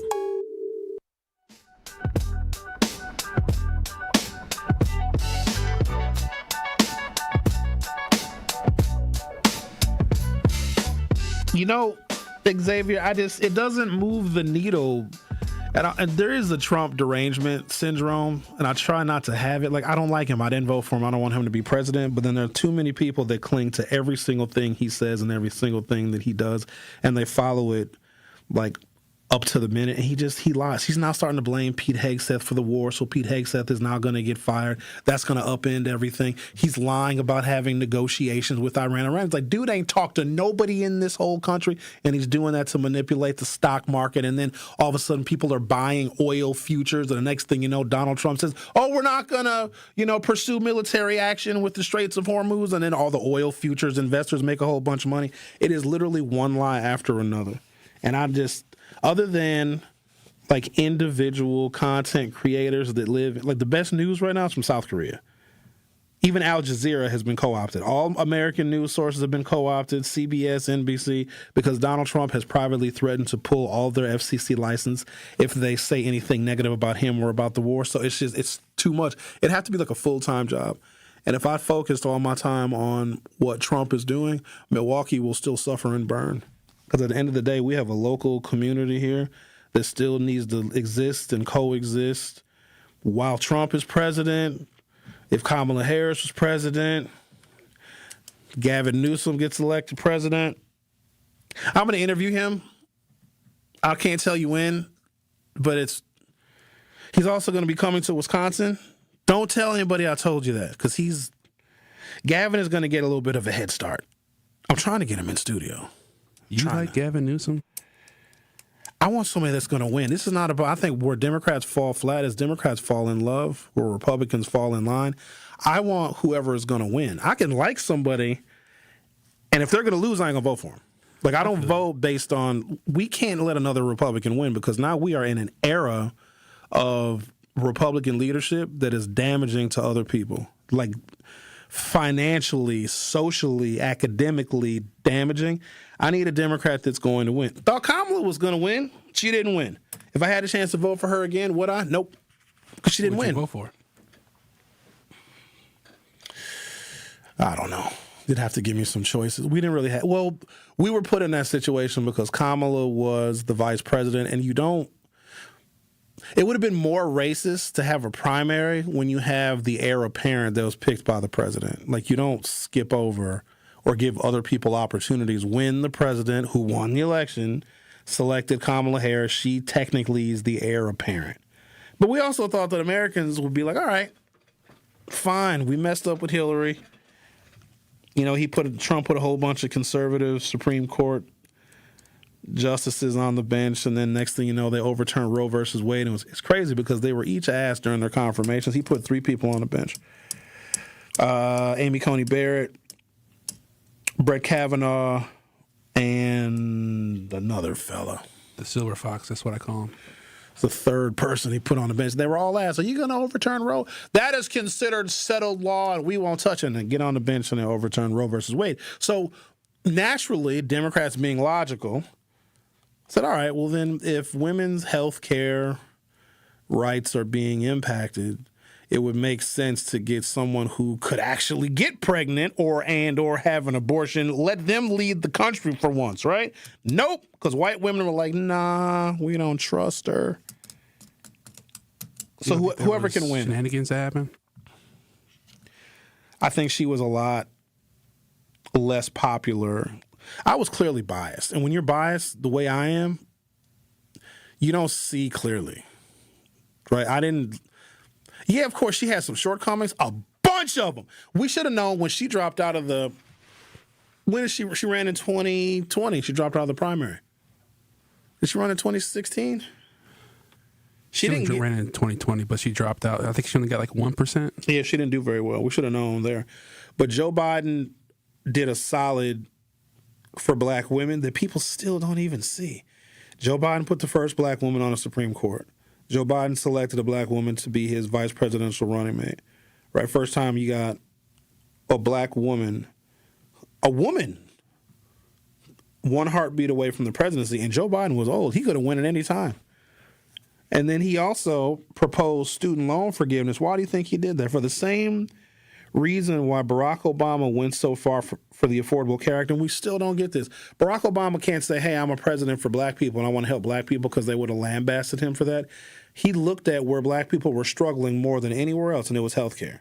There was a lack of health care investment in our neighborhoods and our communities. We have more clinics now. We got more dialysis centers now. There is more investment in black health care than there ever was before because of the Affordable Care Act. The Affordable Care Act was not just about giving people an exchange in which they can buy insurance. It was pouring more healthcare investment infrastructure into black communities because we die faster than anybody else from some of the most preventable and curable diseases. So he looked at where black people were most impacted. I mean, yeah, there's wage stuff and income stuff and jobs and opportunities, but if you're dead, then all that other stuff doesn't matter. The reason why he went so far and so hard in the paint for the Affordable Care Act was because it was the one thing that could impact black quality of life more than anything else. And then he threw another covert signal at us, and we still didn't get that. Where did some of the money come from to pay for the Affordable Care Act? Because it was really expensive. Tanning salons. If we didn't understand that, then Barack Obama was like, I'm dealing with a community and a culture of people that don't even understand I'm trying to help them. And what do you have still to this day? Stupid black folks saying, oh, Barack Obama didn't do nothing for me. Your mama's cancer was caught early. He saved her life. But shut up. It's so frustrating. Like, we have to be students of politics because it will eat you up. There's no excuse for us not to be. Joe Biden tackled something that was ridiculous. We're going to forgive everybody's student loans. Like, what? America gets its wealth from basically 3 sources. Income taxes, our gold reserves at Fort Knox and other places, the gold that we have our precious metals we have at different mints around the country, and student debt. Most student debt is not financed through banks. It's financed through the federal government. There's probably, it's probably in the trillions what Americans owe the federal government for their education. That is considered a part of America's wealth. And Joe Biden was like, let's just forgive it. Let's erode $1 trillion worth of America, because we say we're the richest country. That's one of the reasons why we're the richest country, because the amount of student debt that we have that people are constantly paying back. That's why student debt can't be discharged. If you borrowed all of your money from a bank to go to college and you file for chapter either 7 or 11, it's going to get discharged, or you're going to pay it back pennies on the dollar. You can't do that with student debt. And also, here's the real reason why Joe Biden went so hard for, and they're still trying to overturn and undo all of the different programs that the Biden administration put in, either through executive decree or through actual bills signed into law. They just undid the SAVE Act in the last couple of weeks. An appeals court said that was unconstitutional because black women were suffering with more student debt than any other group of people. So think about this. Joe Biden put a black woman on the Supreme Court bench, selected a black woman to be the heir apparent to the presidency, and took on a signature issue, which was student debt forgiveness, because it was impacting black women. They have more student debt than anybody else, and we still didn't understand that. So it is incumbent upon me to try and demystify and explain some of these things. Otherwise, we will miss the forest for the trees. So shout out to Barack Obama and shout out to Gavin Newsom. You don't like Gavin Newsom, X? What's wrong with him? He's just kind of like a snake, and he's just a snake to me. I'll support him if he's the candidate, because we can't let the Republicans stay in power, because our country will continue to descend into chaos. And 20 years from now, there'll probably only be two classes: the rich and the poor. That's kind of what we are right now. I would argue that this Republican Party, led by, the Fuhrer, they're the snakes. And Democrats can only be the mongoose. And because Gavin Newsom is the only one who pushes back against Trump, who tweets memes to defame him like he's playing Trump at his own game, no other Democrat is even showing any courage. And California can do that because it's an innovator. It's the 6th largest economy in the world, or at least they used to be. And to keep in mind, California had environmental regulations on cars in the 70s. They were environmentalists 50 years ago. California legalized marijuana in the 1990s. They experiment with different pieces of democracy that the rest of the country is not ready for. And I think that kind of democratic small d innovation is necessary, because we now have the anti-democracy currently in power. So why not select somebody from a state that has experimented with different exhibitions of democracy, lead the way? But if he can't win, if the polls say people don't like him because his hair is too slick, then whatever. Just point me in a direction whoever's going to win. I'm feeling the same way for the governor of Wisconsin, but I'm just very disappointed in all the candidates, because Francesca Hong probably is going to end up being the Democratic nominee. That's what I think, because Democratic socialists are not going to have their vote split. They got one candidate in this race, and it ain't Mandela Barnes, it's not Joel Brennan, it's not David Crowley, it's not Missy Hughes, it sure ain't Sarah Rodriguez. Most people don't even know she's a lieutenant governor, don't even have a clue, never met her before. Most people haven't. And it's not Kelda Royce. Those Democrats that I named, some of them are conservative, some of them are moderates, some of them are pro-business. They have some progressive leanings, but for the most part, they're going to be splitting a decisively middle-of-the-road Democratic vote. There's only one candidate that can appeal effectively and honestly to Democratic socialists or people that are way far on the left, and that's Francesca Hong. But when it comes to a general election, she will lose. But it'll be cute to see how far she can get, because Wisconsin it's still an upper Midwestern, still relatively conservative. We are a red state. We're not going to go from a red state to a democratic, socialist, liberal state. So that's just I could be wrong.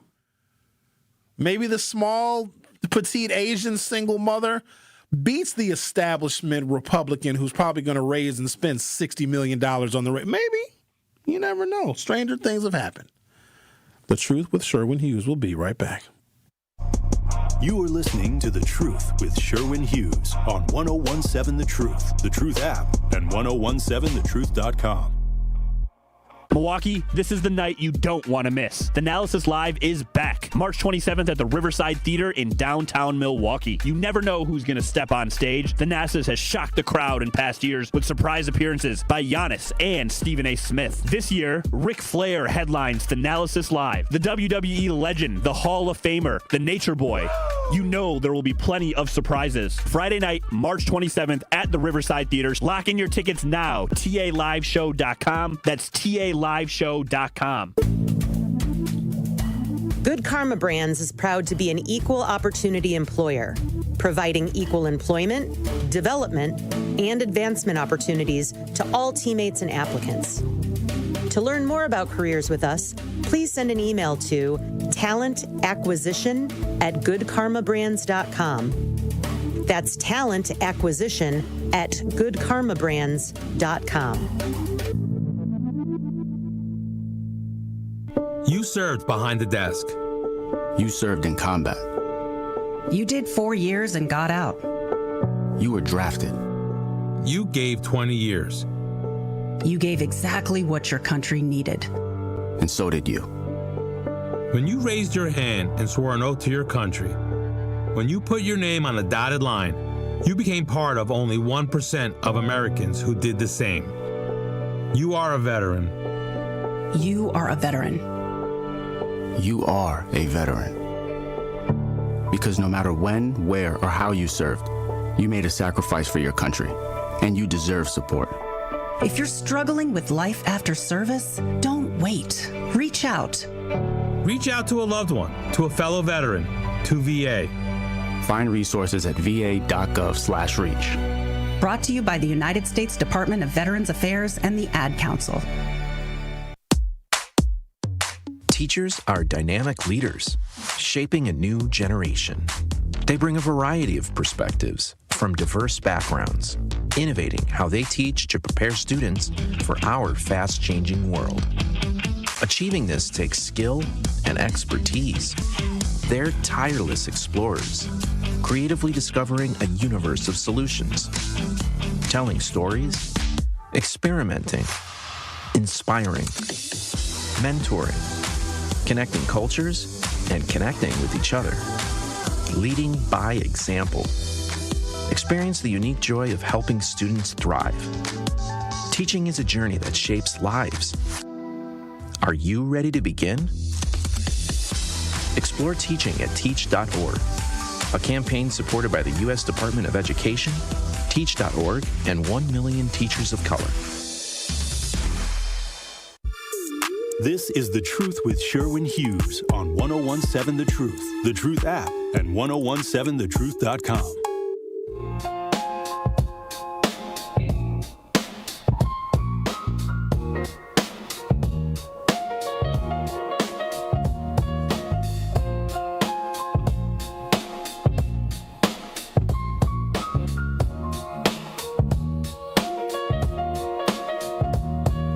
I might as well turn the mic on.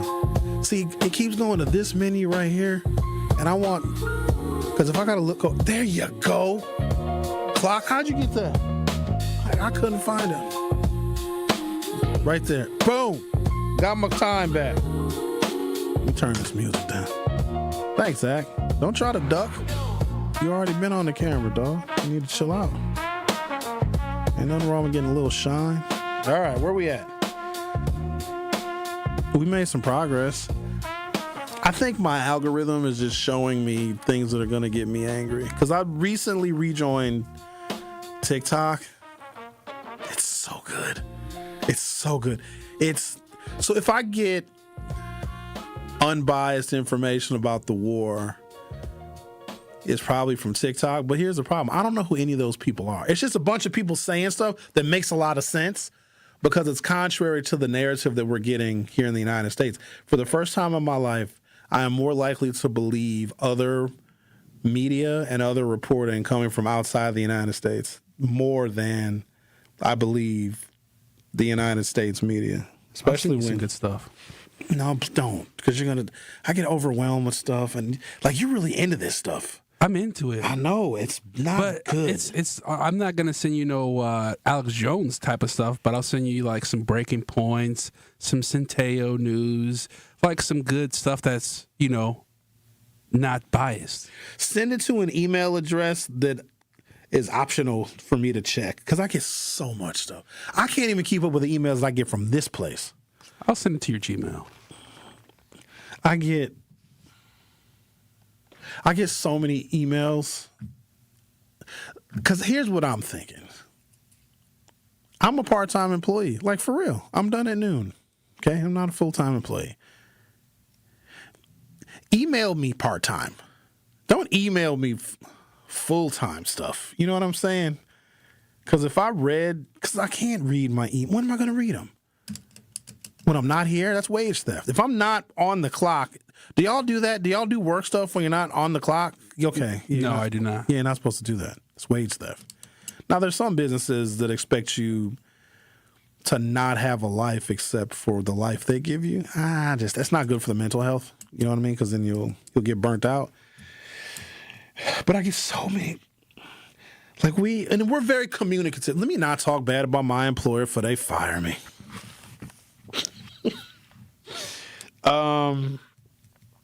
We're very communicative around here. So if somebody's out of the office, they're like, hey, they'll tell us.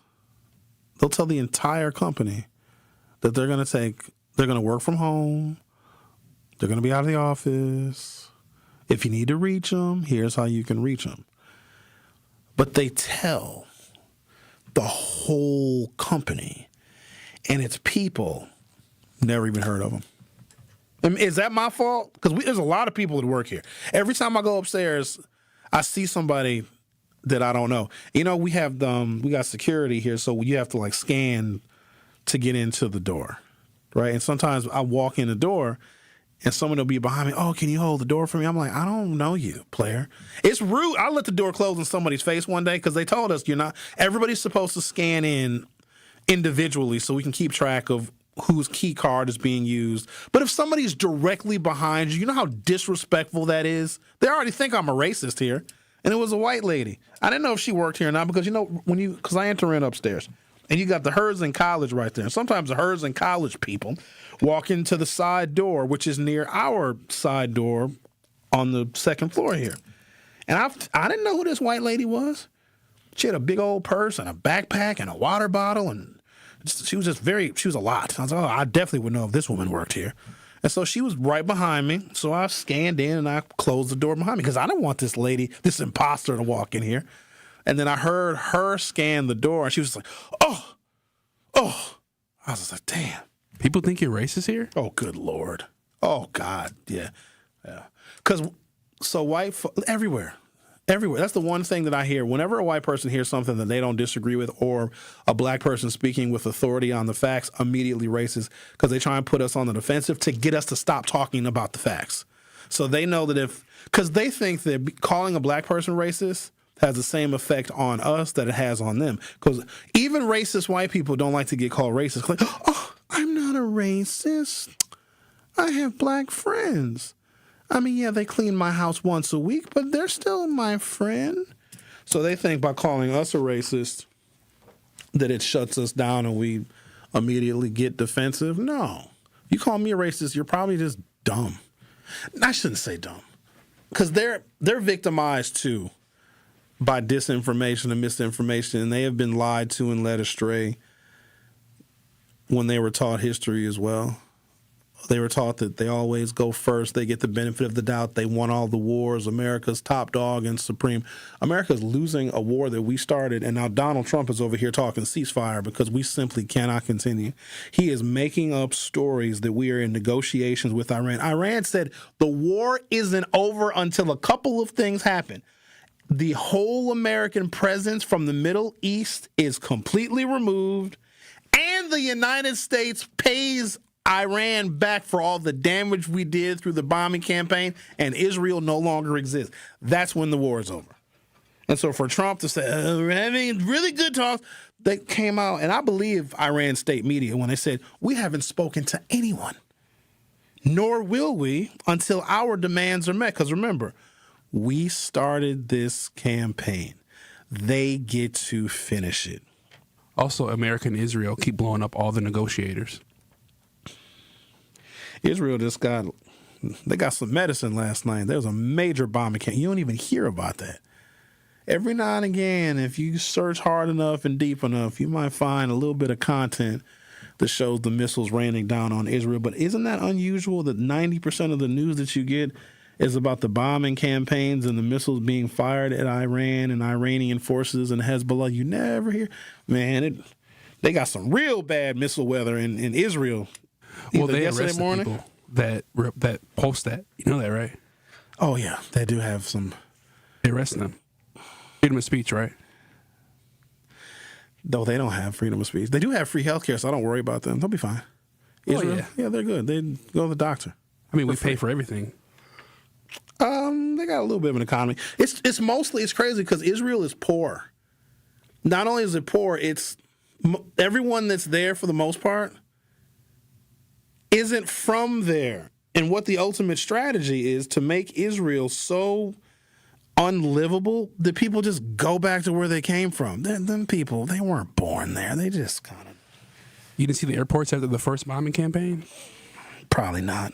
You spend a lot of time on this, hey? Oh, yeah. Dude, I love this stuff. This is like... But you love it for sinister reasons. I don't like war. I'm an anti-war person. But if a nation, any nation, starts a military campaign without provocation, then that nation needs to pay the price. Because war needs to be a last resort. Right? I look at some of the fight videos, which are just, I don't know how every punch is a knockout nowadays. I remember back in the 80s and the 90s when you fought somebody, people fought until they got tired. Now everybody gets knocked out with one punch. But that's on a micro level. People go to war, and it's really stupid because we get mad when we see people fighting each other. Like we have the, what's the big thing that we have? The public market. Not the public market. What's the thing that they have here on those weekends on Wednesday night? Is Zach in there? Oh, yeah, the night market? The night market. There's always a fight at the night market. People get so angry and they get mad, and we got to do all these things to prevent the fighting. Grown men that lead countries do the exact same thing. Fighting and going to war is just a very human instinct, and I'm against it. I'm a peace-loving man. I love peace. But if we can't stop people from throwing hands at a nightclub, then chances are we're not going to be able to stop countries from throwing bombs and missiles at each other. I'm supposed to be talking about black progress. Take a break, come back, talk about where you black African-American people have made sizable gains. If there is a way and a reason for us to come together as a black people, let's celebrate the things that we have accomplished in a nation that has always felt adversarial to black progress. Because nobody really celebrates black people's progress unless we're on like a football field. But that ain't the same. I think sports broadcasting is racist. I think why? Because they fetishize black athletes, but off the field, they're less than human. So if they want to mention oppression or racism, they're told to shut up and dribble or shut up and run the ball. Yet we fetishize them and we buy and we sell black athletes for the highest dollar because of how big they are, because of how strong they are, because of how fast they can run. It is a slave auction, and we get blinded by the fact that, but they're making millions of dollars, but they don't own any teams. There's a big difference between $1 million contract and $1 billion worth of team ownership, and we seem to think that it's okay. And now we're doing name, image, and likeness with college athletes. We're about to buy them too. I don't see the disconnect that we have. Green Bay, Wisconsin, one of the whitest places on the planet.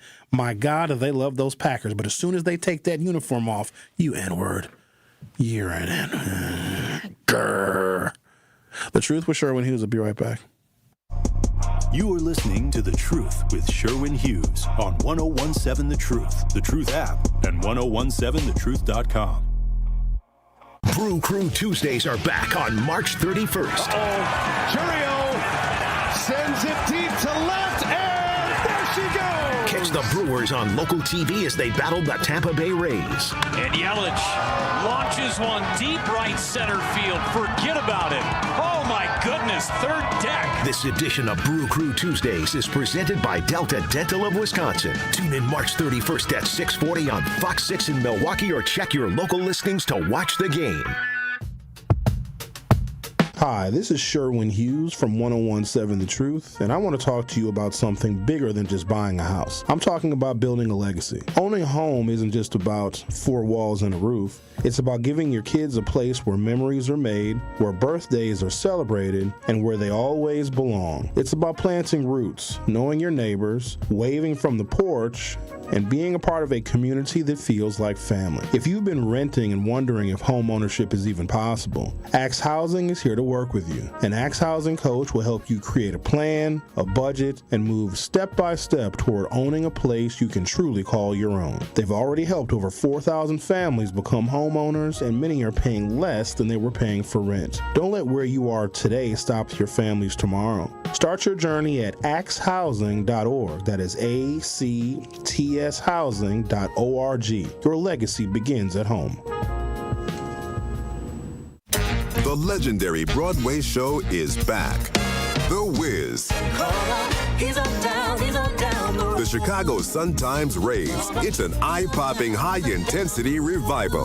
The music, the voices, the legend returns. Entertainment Weekly says, run, don't ease on down to this spectacular revival. The Wiz.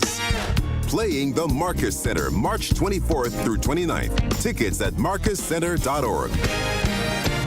Gruber Law Offices. One call, that's all. It's not just a slogan, but the way of life at Gruber Law Offices. If you've been injured, call our team today. We've represented tens of thousands of injured Wisconsinites for more than 30 years. Trust Wisconsin's own Gruber Law Offices, proud partner of your Milwaukee Bucks. One call, that's all. It starts with a spark. At Milwaukee College Prep, they nurture that spark from age 3 through 8th grade, building scholars with knowledge, character, and confidence. 88% of their students face economic hardship, but that does not define them. At MCP, they see students' potential, and they help them live up to that potential. 4 campuses, 1 mission, college and beyond. MCP is free, high-performing, and open to all Milwaukee families. Visit MilwaukeeCollegePrep.com to enroll or get involved. That's MilwaukeeCollegePrep.com. This is The Truth with Sherwin Hughes on 1017 The Truth, The Truth app, and 1017thetruth.com.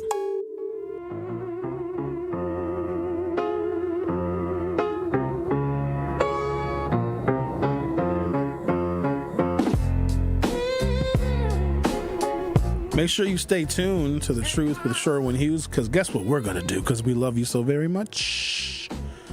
Going to give you a chance to win $5,000 courtesy of our good friends over at Gruber Law Offices, and of course us here at 1017 The Truth, because we want to see you rich. And also, you're going to need that $5,000 because the gas prices are apparently going up, which I know nothing about, but I do empathize for you because that is an unforeseen expense. Gas prices going up. It's a variable you cannot always account for. I think it's probably gone up $1, right? In the last, how long we've been in the war? A month now? Which is odd because it was supposed to be over after a day. So as uncertainty continues, because 20% of the world's oil supply is essentially cut off or being held hostage. This is the reason why no other president invaded Iran, because they will cut off the Strait of Hormuz. And guess what? Dummy did it. And now he's pretending that he is in negotiations and talks with people. But he's not mentioning any names, of course. Not giving the American people any detail. It's just so ridiculous. One of the places, as ironic as this is, where African Americans have made monumental progress, because I don't think we discussed that enough. We conceptualize how far behind we still are. And I don't, the disparity thing, and you got to talk about it because it does illustrate that there is distance between us and other racial and cultural groups. But the entire story is not explained. Everything, and I hate to say this, I hate it. Everything that we have obtained, they gave it to us. They gave it to us. Oh, we marched and they still had to give it to us. There's no respect, in my opinion, for the civil rights movement. The only part that gets respect is the passivity of Dr. King, because they can use that to tell black people that we need to stand down and still get punched in the face and be nonviolent, because Dr. King was nonviolent. I think that is why they use him, because it's always, I have a dream, right? It's a dream for us to be integrated, for us to be one people. That is often quoted, and also his methods of nonviolence, which they don't even understand. The reason why Dr. King promoted nonviolence is very simple, because if we went and punched the white people in the face, it would just look like a bunch of black and white people fighting in the streets, and everybody would have called a race riot, and they would have blamed it on us. So we had to let the violence of Jim Crow policy and white supremacy, we had to show that. We had to show how violent they would be. That they would get dogs and fire hoses and policemen to beat us and kill us. That part had to be shown. That's why the media was a really important part of the civil rights movement, because it showed a lot of African Americans. It was white people out there too. It was a few whites. They were out there holding our hands, singing "We Shall Overcome," all dressed in their Sunday best. Could you imagine if Dr. King dressed like some of our finest dressed today? I think I'm going to sag my pants today. I feel like showing this ass. I think I'm going to wear my baseball hat cocked to the side like I'm a Crip. They were out there dressed in their Sunday best, and they would just get beat mercilessly and relentlessly and thrown in jail, and people were disappeared, and they were murdered, and churches were bombed. We had to show that to get sympathy from middle America. Had they not seen the brutality and the violence of what Jim Crow actually was, I don't know if we would have received the legislation that we got. But it still can be taken away, just like we've seen DEI policies evaporated. The Civil Rights Act of 1964 has been reduced. And, of course, DEI essentially being made illegal. We'll talk more about that during Hour 3 of The Truth with Sherwin Hughes. We'll be back in about 3 minutes. You are listening to The Truth with Sherwin Hughes on 1017 The Truth app, and 1017thetruth.com. He's the voice for the people and the community's connection to change. Regroup, rethink, and reshape, and get on the front lines. It's only to your benefit. I always tell people, you helping the overall ideal of a better community, it actually helps you out. It helps you out. It helps your family out. It's time. Do not bring that reactionary attitude into the new year. This is the best time to start fresh.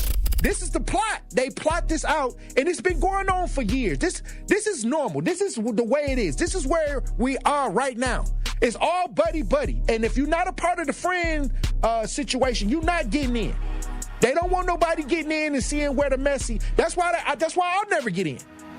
Because they know I'm not going to play around about my community. They know I'm not going to sit in no meetings and see y'all shucking and jiving and sniggling and giggling and not say nothing about it. I'm going to tell you to shut up. The Tory Lowe Show, weekdays from 1 to 4 p.m. Live on YouTube and right here on 1017 The Truth. I take care of the kids, and I take care of my dad. I take care of things at work. The groceries, the cleanups, the meltdowns, the doctor's visits, the family events, mealtimes, bedtimes. I take care of all the things everyone else needs. But I haven't made time to take care of what I need. Family caregivers are often overloaded. It can feel overwhelming and exhausting. It's no surprise that millions of caregivers experience symptoms of anxiety and depression every year.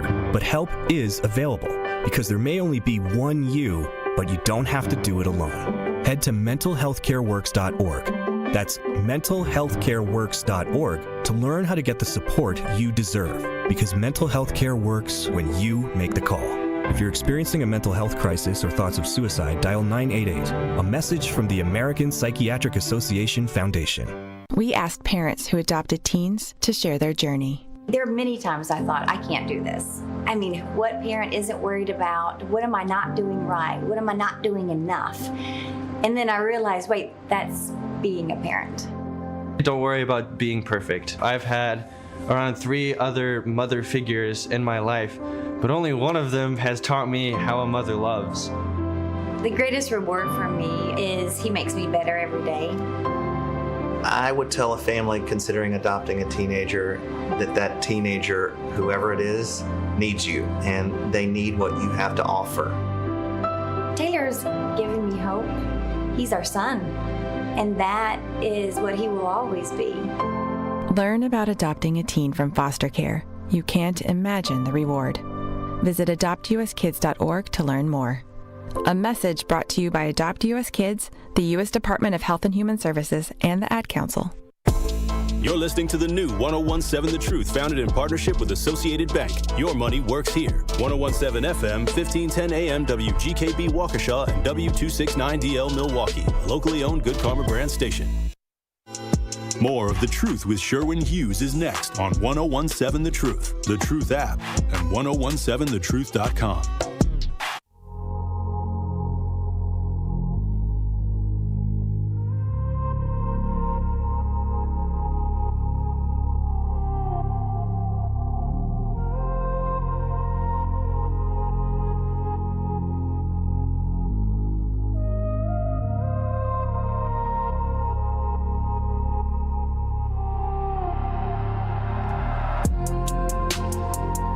Welcome to hour 3 of The Truth with Sherwin Hughes.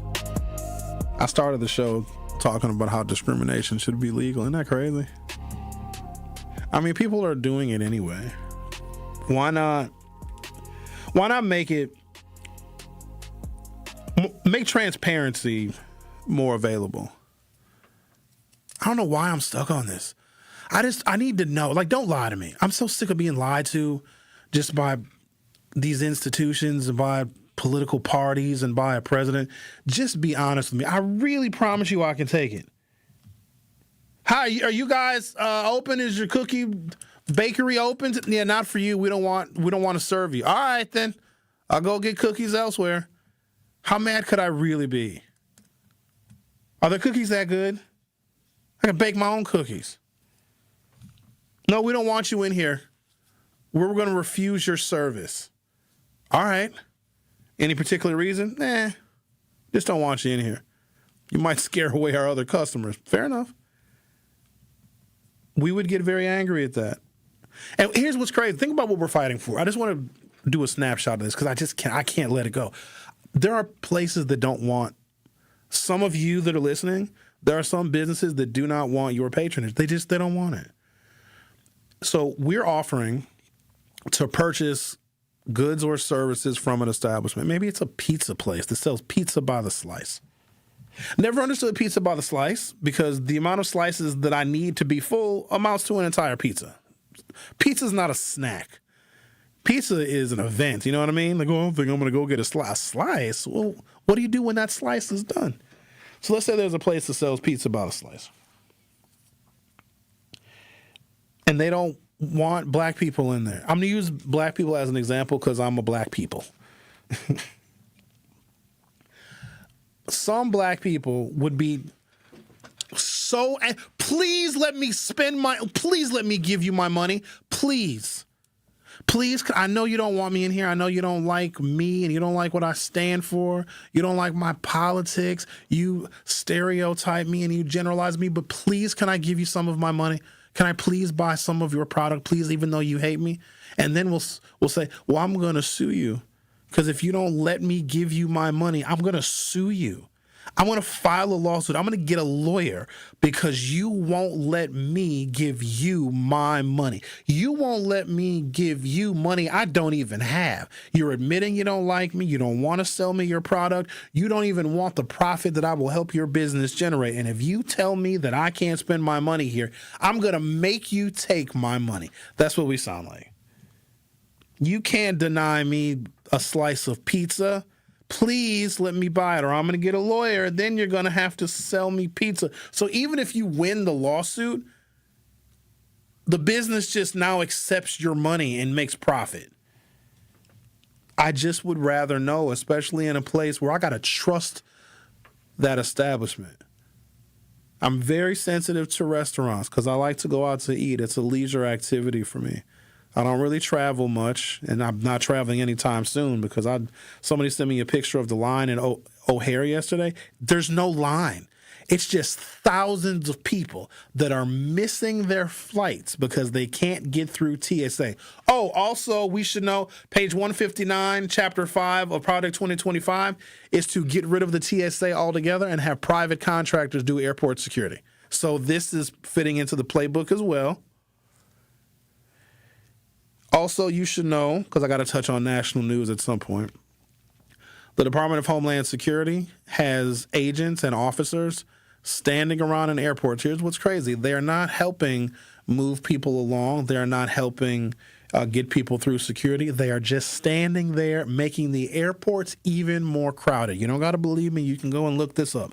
Department of Homeland Security agents have now been dispatched to dozens of airports around the country to just stand there. You know what this is? And you heard it here first. It is a precursor to them manning election sites and polling locations come November. Mark my words. I assure you, there will be a military presence at dozens, if not hundreds, of polling sites throughout the country. There was just an election, I want to say it was in Texas, where a sheriff just confiscated ballot machines, I think, in Texas on, what's today? Today's Tuesday? Must have been last week Tuesday. Yeah, they're going to have a trick up their sleeve for us because Trump knows if you just let the American people decide, the number of Republicans and Trump supporters that are disaffected by this, that feel marginalized because he lied to them too. Not saying that those people are going to vote for a Democrat. Some of them will. Some of them are just not going to vote. They're going to stay home, especially if it's a Donald Trump-backed and endorsed candidate. Some of these Trump voters are going to be like, you know what? Dude said he was going to focus on America first. He was going to bring prices down, bring inflation down. He also said no more foreign wars. We're not going to be spending any more money on Ukraine and giving more money to Israel. And that's precisely what Trump is doing. And there's some folks who are going to say, you know what? I'm just not going to vote for his backed candidates, which means that the enthusiasm that Democrats apparently have, I guess the Democrats here in the state of Wisconsin Democratic Party had a gala. You guys know that the Democrats here had a gala a couple days ago, yesterday. I didn't go either. But I guess it was a lot of people, 425 people. Where was it at? At the Italian Community Center. Yeah. They had all the Democrats were singing, "You rah rah, ready to rally the troops." I didn't go. Rally the troops? Yeah, get ready to get all excited about. You got an election on April 7th for the state Supreme Court race. And then apparently, this is what I've been told, we're going to start to see more action and traction and motion in the ocean with our 7 gubernatorial candidates after the April 7th state Supreme Court election, because I'm waiting for the Democratic candidates to differentiate themselves from one another, and they have not done that. Locked and Lovely says via YouTube, you forgot to mention Democratic gubernatorial candidate Missy Hughes, no relation to the host, but she's often disappointed that people seem to forget about her as a candidate. I don't think people ever knew she was a candidate in the first place. Now, I've never met her, but I know of her because a good friend of mine is endorsing and supporting her campaign. But they're not really doing a lot, and they're keeping what we call their powder dry. They're not spending a lot of money yet. They're raising as much money as they can, so they're going to come out guns a-blazing. But what is likely to happen is if these candidates wait until after the April 7th election, because they'll use that as a rallying cry, in the event that Chris Taylor gets elected to the Wisconsin State Supreme Court, and she is the liberal-backed, Democratic-supported Supreme Court candidate in our election on April 7th. I think early voting starts Oh boy, I should probably know this soon, maybe next week. Then they're gonna use that as momentum to carry on the Democratic messaging into and through November. But if all 7 of these candidates come out at the same time with a flurry of radio ads and TV ads and Instagram ads, and it's still going to be very confusing. There's some of them, like 4 of them for sure, have zero credible shot. None. It's mathematically impossible for them to get the Democratic nomination, and they have to know that.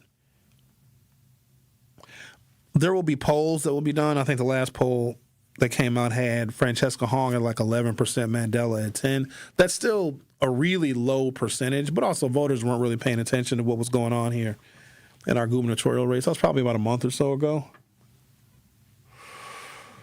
The candidates that are at 1% are probably going to remain there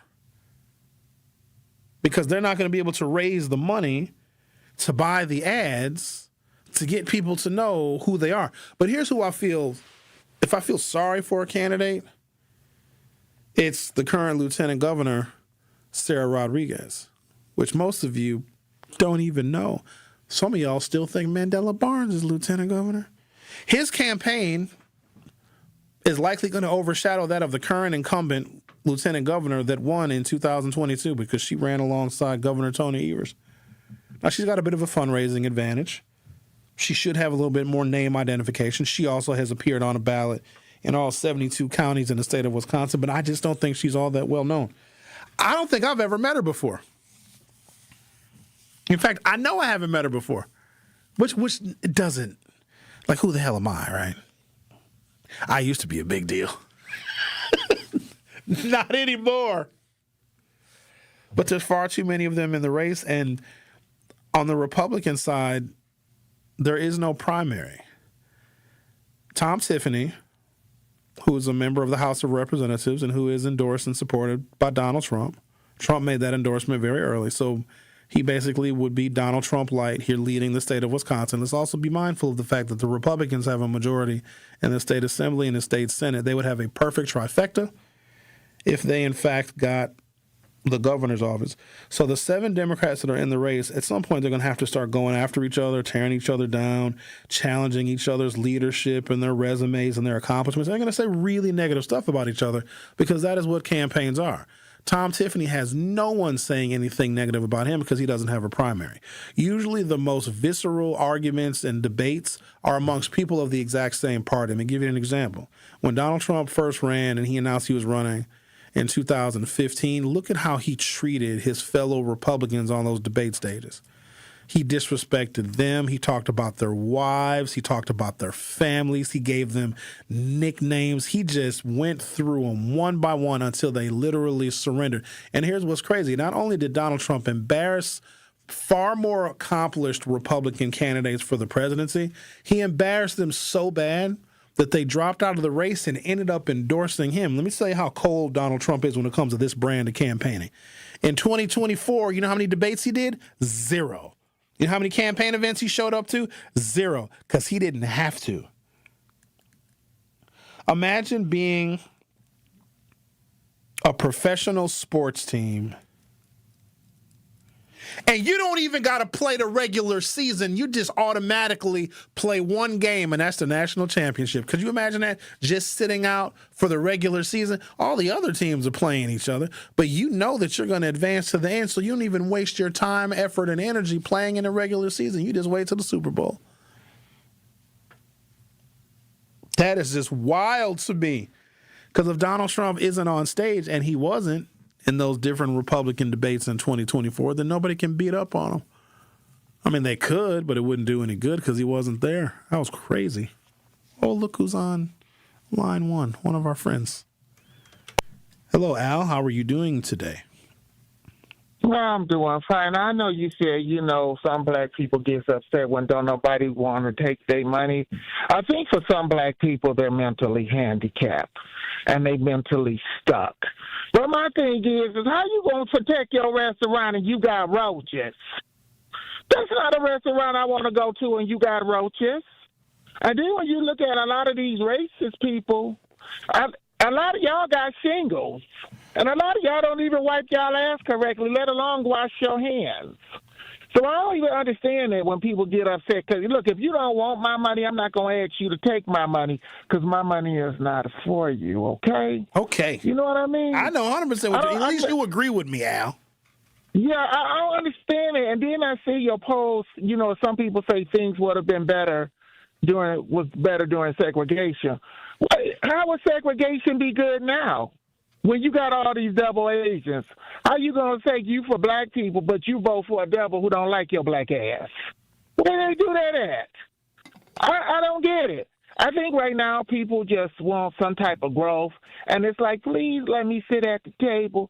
Please let me sit. I don't need to sit at your table. Matter of fact, let me take the legs off the table so you can fall on the table. But I think once people detach their stuff, and they stop being mentally stuck, then they can get some growth mentally. And the same with some of you white folks. Y'all ain't got nothing out of this. Y'all just, because, you know, in your culture, you're mad, you're angry, your mama didn't take care of her bull sugar honey iced tea, your daddy didn't take care of his bull sugar honey iced tea. Both of them were some failures, and they put their baggage on your goddamn shoulders and expect for you to heal their detriments, and you didn't have a chance to live life. So that's why y'all sitting up there mad and angry with your arms crossed. You're mad at black people. You probably don't got none downstairs. You're mad at the women. That's why y'all keep effing the little children. I just don't get it. I think y'all need some real good healing. And y'all need to ask, you racists need to ask your mammy and your daddy, why did you put your goddamn baggage on my shoulder? Why you didn't give me wisdom, diversity, and growth? Why you did not let me be a kid and put your MF and bull sugar honey ice on me? You know, because that wasn't their decision. Y'all robbed your kids out of life. And that's why a lot of y'all grew up to be runaways and junkies. The same with your kids. And that's why they known up at the truck stop as me, give good head. Not by the first, not the last name. And there's some bathroom with a picture of your daughter with her ass up in the air, with her tongue hanging out her mouth. And she still is a biter. But I want y'all to have yourself a good day and just focus on your progression, and y'all will be good. Just do you. Bye-bye. I'm dumbfounded. What do well, I'll tell you what we do. One call, that's all. Now's your chance to be our one call, that's all $5,000 giveaway entry for the day. That's right, you heard me correctly.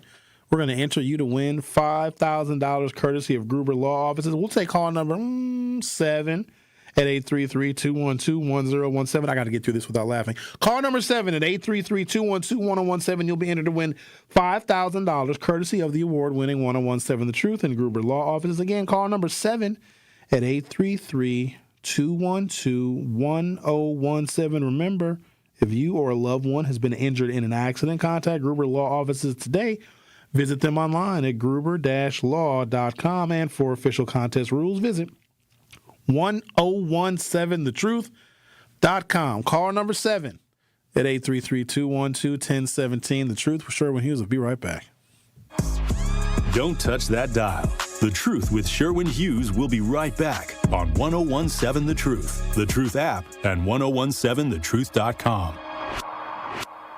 Need a way to hype up your day? Hello, is this Shirley? This is she. Shirley, you are our Gruber 5K giveaway winner this quarter. Congratulations.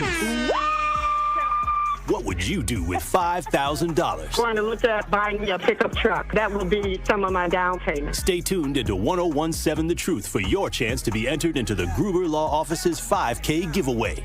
For contest rules, visit 1017thetruth.com. I love you guys. Join me every Friday at 11 a.m. for the Milwaukee Experience with Sherwin Hughes, presented by Visit Milwaukee. We're a city that knows how to celebrate, where the calendar is packed with festivals, the plates are piled high with flavor, and a lakefront sunrise sets the stage. Here in Milwaukee, every street leads to something worth savoring, a place that welcomes you with open arms and where joy is shared in bites, beats, and cheers. The Milwaukee Experience every Friday at 11 a.m. exclusively on The Truth with Sherwin Hughes, presented by Visit Milwaukee. Milwaukee, this is the night you don't want to miss. The Analysis Live is back, March 27th at the Riverside Theater in downtown Milwaukee. You never know who's going to step on stage. The Analysis has shocked the crowd in past years with surprise appearances by Giannis and Stephen A. Smith. This year, Ric Flair headlines the Analysis Live. The WWE legend, the Hall of Famer, the Nature Boy. You know there will be plenty of surprises. Friday night, March 27th at the Riverside Theater. Lock in your tickets now. TALiveshow.com. That's TALiveshow.com. I'm Sherwin Hughes, and I know the power of Stars and Stripes Honor Flight firsthand. As someone who's been on an honor flight, I can tell you it's a day you'll never forget. Stars and Stripes Honor Flight gives our oldest veterans who served in any location in June of 1975 or earlier a free one-day trip to Washington, D.C. for veterans. Airfare, meals, a coach bus tour, and special flight apparel are all included. It's a day of honor, gratitude, and camaraderie. Veterans who served in the Vietnam or Korean War go to flysshf.org and ask for an application. More of The Truth with Sherwin Hughes is next on 1017 The Truth, The Truth app, and 1017thetruth.com.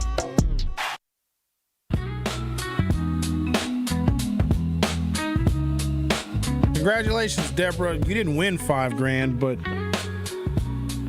you're going to be entered to win $5,000. Here, let me answer this phone call right here. Hello? Yep. Hey there. Hey, now. Hello. Yes. Hey, Sherwin. This is Sheila. Hi, Sheila. What do you need from us? What would you like, Sheila? I better be calling number 7. That's what I know. You're not. Come on now, Sherwin. You playing? You're not calling number 7. What do you want me to do? You need to be faster with your dialing now. I called back 3 times and y'all hung up and I kept calling. Well, you better make it 4 times next time. You got to be fast now. All right, Sherwin. Thank you. All right, then. I mean, it's not like we were actually giving the money away. It's just you're entered to win. And we probably have, because we collect entries for 3 months. And we do it every day. So we're getting 5 new entries a day. Yeah, let's get another one. Wait a minute. Sheila, she's calling back again. If you weren't calling number 7, Sheila, now you're calling number 700. So we've already received our call number 7. Didn't I said the name of the person that we got? It was Deborah, right? Hey, everyone. Deborah was call number 7. Deborah will be entered to win $5,000. So if you call right now, you won't be entered into anything. We're doing it again tomorrow on Kyle's show. So, yeah, we probably have hundreds of entries. And then we select.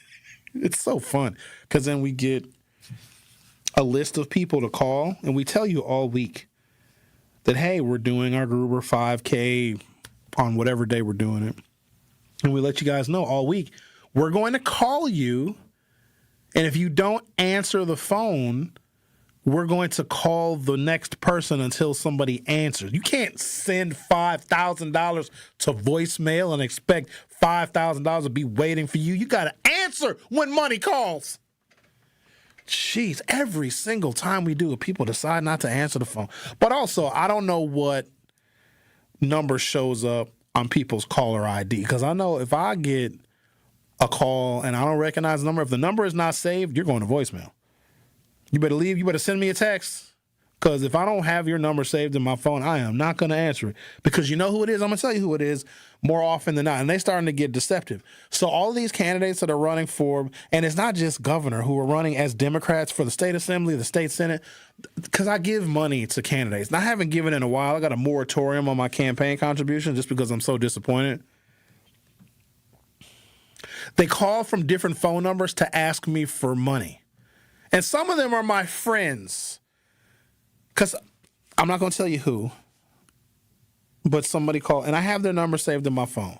And I answer, I'm like, hey, what's going on? Oh, Sherwin, what's going on? And we're talking and blah, blah, blah. You know, we're shooting the breeze and we're talking about what's going on in the world. And all of a sudden, Sherwin, can you give me $500? No, I can't give you $500. Because they make it seem like it's like a check-in call. Like, hey, Sherwin, what's going on? Tell me about your life, buddy. And you know me. Once you get me started, I don't shut up. And then out of nowhere, Sherwin, let me get $250. Let me get it for my campaign so I can provide leadership to the state of Wisconsin. Click, click. I'm not giving y'all any money. No, it's too many of y'all. Narrow it down. Talk amongst yourselves, 7 Democratic candidates. Y'all know that you all can't win. So here's what you're going to do. A couple of them have a better chance at getting through the primary than the others. They should start making deals. One candidate who's got a better shot at getting the nominations to say to the other candidates, look, if I win, I'll put you in my economic development cabinet. Or if I win, I'll appoint you on a board or a commission. If I win, I'll provide you an opportunity to serve Wisconsin in some other way that's very meaningful to you and your personal and political endeavors. But all of them can't win. And we'd have to not mess this up, because I've seen so many elections get messed up. And I understand the motivation and wanting to be the next Democratic governor of the state of Wisconsin, but we have to start thinning the herd a little bit, because at some point I'm going to have to explain and demystify the different positions of all these candidates, and they don't even differ on the positions. That's the thing. They all feel the same way. They all hate ICE. They all hate Trump. They all want to probably do something for working families. They're all the same. Now, there's a few candidates that may prioritize Milwaukee a little bit more than they prioritize other parts of the state. But other than that, you've got three candidates from Milwaukee, which is impressive because Milwaukee is usually underrepresented when it comes to statewide campaigns. In fact, we have only, in my opinion, no, not my opinion, the fact, from my approximation, we've only had 2 candidates from Milwaukee, Wisconsin that have won a statewide election in this state. Only 2. Can you name them? No, y'all would just Google it. I can't even ask people trivia questions without them Googling it. Mandela Barnes is one person from Milwaukee who has run and won statewide when he ran for lieutenant governor in 2018 and won. The other one, you got to go back to 1982, and her name is Velvalia Phillips is her name. So it is highly unlikely, but more likely that it's a black candidate. Imagine that, if you're from Milwaukee. Tom Baird is from Milwaukee. He ran for governor 3 times and lost 3 times. And I bet if the opportunity arose, he might run a 4th time. All right, here we go. What do we have here? Where gains are largest and partially closing gaps between African American and Caucasian achievement. Believe it or not, it's high school completion. In the 1970s, there was the largest gap that ever existed. There was a 16-point differential between black high school graduation and white high school graduation. By the 1990s, it shrank to 6 points. Today, it is what we call near parity. That, ladies and gentlemen, is substantial progress. For the gap to be, it's in the last 50 years. If I go back further than that, the gap was even bigger. There was a 16-point differential between white and black high school graduation. By the 1990s, it shrank an additional 10 points. Now it is identical. Black dropout rates were 2 times white dropout rates in the 1970s. Now they have nearly converged. That's progress. College access and attainment. There has been a massive increase in black college enrollment since 1970. A significant portion of wage gap narrowing is directly tied to improved education. This is one of the few domains where black progress has clearly outpaced that in whites in rates of improvement.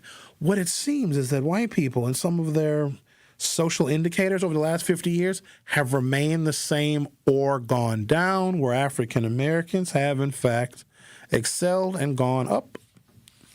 Poverty reduction, one of the clearest relative gains for African Americans. In 1968, the black poverty rate was 35%. By 2016, it was 21%. The white poverty rate in 1968, 10%. It is currently 8.8%. So since 1968, the white poverty rate has only gone down 1.2%, where the African American poverty rate for the dates in which we are measuring has gone down 13%. We're going to call that progress as well. Income growth. There has been what they call moderate progress for African Americans, but faster growth than whites. We also had a longer way to go when it comes to income growth. Let's see what we got here. Black household income adjusted for inflation in 1968 was 42% of what the white folks made. So if they made $100, we made $42.80. Now it is, well, still bad. It's 30.5%. So now if they make $100, we make $70.50. But it's better than $42.80, that's for sure. Income growth has been slightly higher for African American households since the late 1960s, but some disparities still exist. Occupational access and workforce integration. Maybe if there's a place where integration has been beneficial, it has been in productivity. When you allow African American creativity to spread its wings in the workforce and come up with alternative solutions to common problems, but then there's always the cultural differences and ethnic differences. But I think by and large, right, don't black people and white people get along at work? If not, somebody's going to be in HR. When we are allowed to share our unique perspectives on problem solving, I think that overall is a good use of integration. More structural shifts since post-1970, significant movements to professional, managerial, and technical occupations for African Americans. Black employment in those occupations, professional, managerial, and technical, went up 20% between the years of 1972 and 1980. That 8-year period saw the most substantial gains of African Americans entering into professional, managerial, and technical occupations. In fact, there is no other 8-year span in which more progress had been made, which does make some sense because as deindustrialization was taking place in the late, early 1970s, we as African Americans were moving into managerial, professional, and technical occupations. So once the factories started closing, we kept moving on up that ladder. I'm going to take a break, come back, continue chatting about progress that we have made as the black folks. And let me be clear, it's not just our progress, because when we progress, everybody does a little bit better. The Truth with Sherwin Hughes. Will be right back. You are listening to The Truth with Sherwin Hughes on 1017 The Truth, The Truth app, and 1017thetruth.com. Every child deserves a school that sees their brilliance. At Milwaukee College Prep, they believe in high expectations, strong character, and academic excellence starting as early as age of 3. MCP scholars continue to outperform their peers across Milwaukee. And the best part about it all, Milwaukee College Prep is tuition free. If you're looking for a school that partners with you, challenges your child, and prepares them for college and beyond, Milwaukee College Prep is the place. Visit MilwaukeeCollegePrep.com to learn more. That's MilwaukeeCollegePrep.com. Real talent is defined by what people can do, not where they learn to do it. So by stopping at the education section of a resume, you might throw away the perfect hire. You might miss someone who has valuable skills to offer to help your business thrive right now and in the future. Because the truth is this: Skills First Hiring helps you see talent others miss, like more than 70 million stars, skilled through alternative routes. When you let their story unfold, you gain a competitive advantage. because hiring managers who start with skills are 60% more likely to find a successful hire. See the real person. Complete. See what others miss. Hire skills first. Learn why it's a competitive advantage at tearthepaperceiling.org. Brought to you by Opportunity at Work and the Ad Council. Metastatic breast cancer, or stage 4 breast cancer, happens when cancer spreads beyond the breast to other parts of the body. About 168,000 women are living with it today, with Black women at a higher risk due to various factors. Research has led to treatments that help manage the disease and improve quality of life. The Everyday Counts study explores how nutrition and exercise coaching can support women with metastatic breast cancer. To learn more about the Everyday Counts study in Milwaukee, call 414-955-8819 or email edc@mcw.edu. If you or someone you know has stage 4 breast cancer, please encourage them to call and enroll in this valuable study. Again, call 414-955-8819 or email edc@mcw.edu. More of The Truth with Sherwin Hughes is next on 1017 The Truth, The Truth app, and 1017thetruth.com.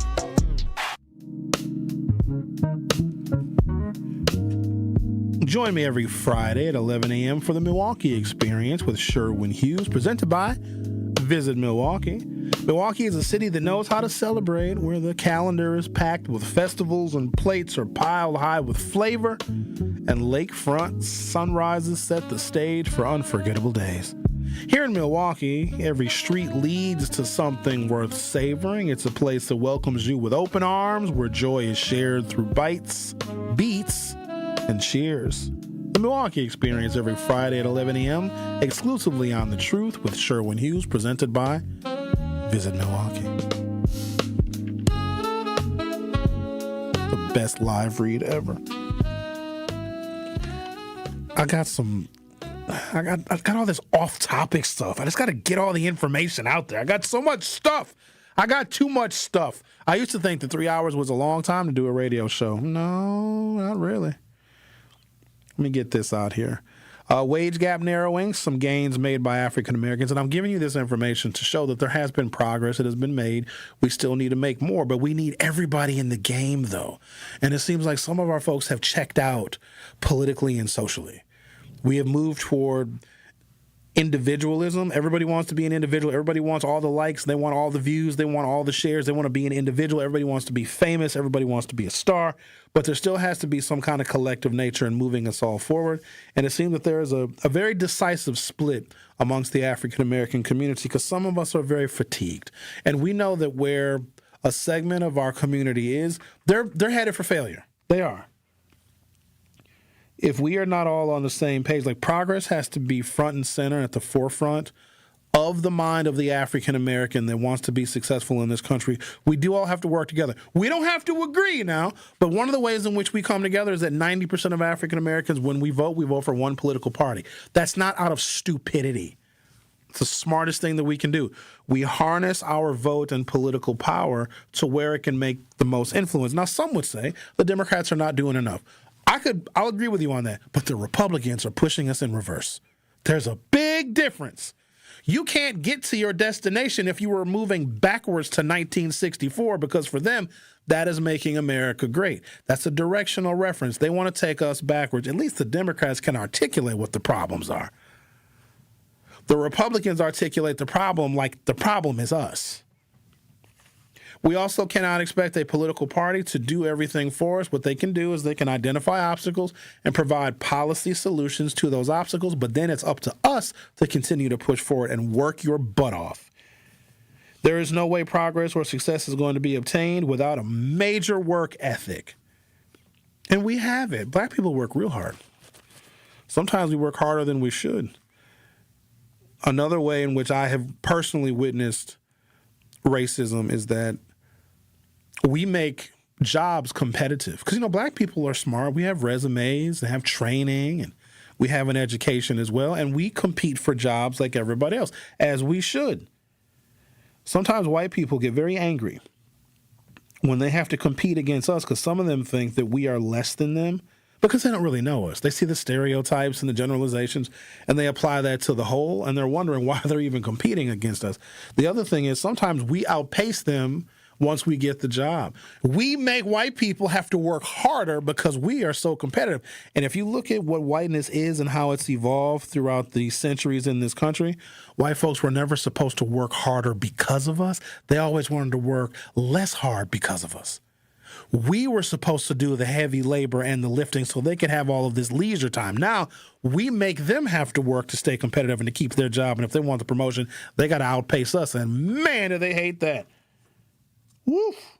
But also there's a gender dynamic too. A man might be going for a promotion and a woman is going for the same promotion. This man may get upset that the woman got the job, got the promotion, got the title, and he didn't because he believes as a man that he is more entitled and that he is better than she. Same thing with race.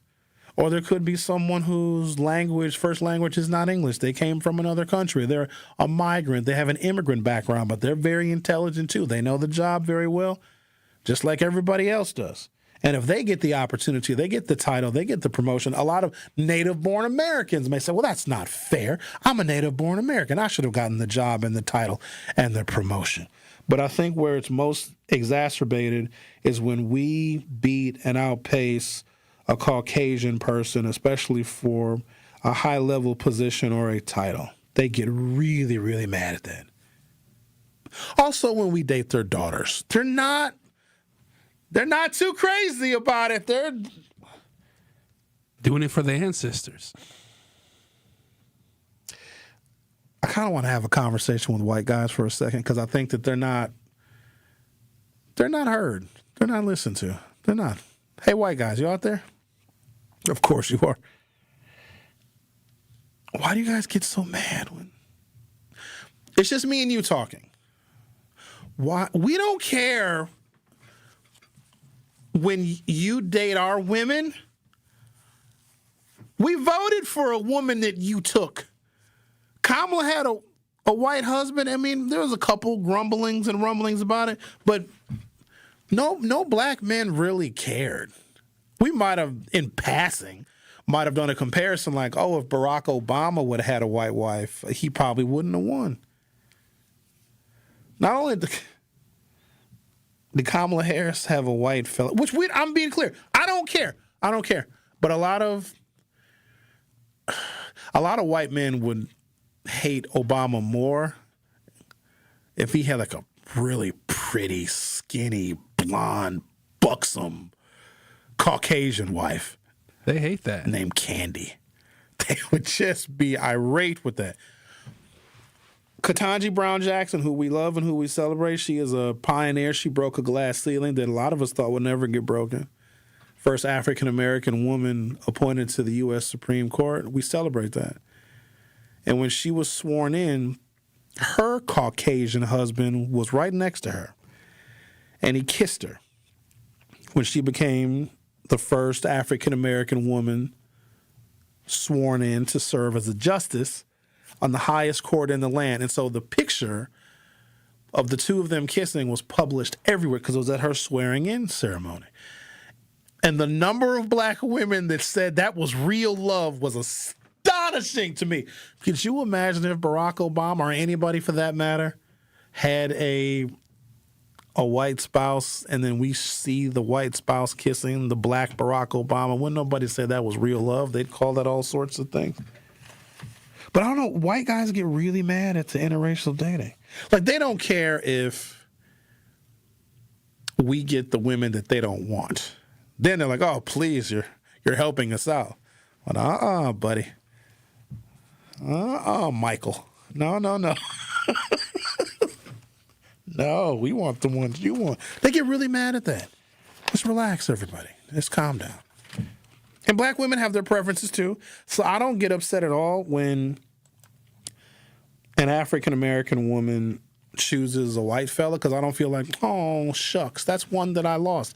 If she's going to be with a white guy, chances are I'm not her type anyway, which is perfectly fine. I'm not everybody's cup of tea. That's because I'm a shot of vodka. The Truth with Sherwin Hughes. We'll be right back. Don't touch that dial. The Truth with Sherwin Hughes will be right back on 1017 The Truth, The Truth app, and 1017thetruth.com. Truth Nation is the best fan base in the country. Been listening to you guys for probably a month. It's some change now, and this is one of my favorite radio shows. And I'm 24, so I used to think talk shows was like an old head thing, and y'all got me hooked. Welcome to Truth Nation. We want you to tap into the talk and text line every show, every day at 833-212-1017. Milwaukee Black Talk, 1017 The Truth.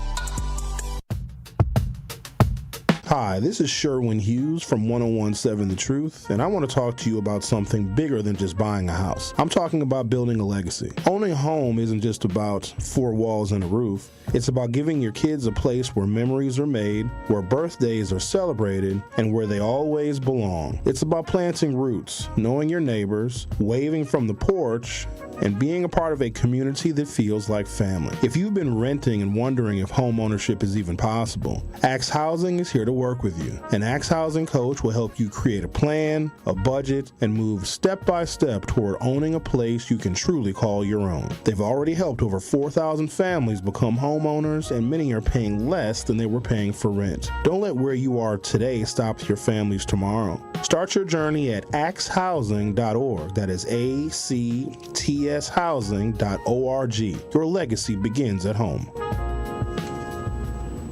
You spend more than 2,500 hours a year on your mattress, so is your mattress working for you? It's time to upgrade your sleep game during Steinhoffel's Mattress Madness. Their sleep experts will match you with the perfect mattress so you can wake up rested, refreshed, and ready to take on the day. Shop all the top brands at unbeatable prices, plus enjoy free delivery and a 120-night sleep guarantee so you can rest easy knowing you made the right choice. Shop Mattress Madness in-store at steinhoffels.com today. Life's better with Drive My Way from American Family Insurance, because we know it's more than just a car. It's your escape pod, your adventure mobile, your memory maker.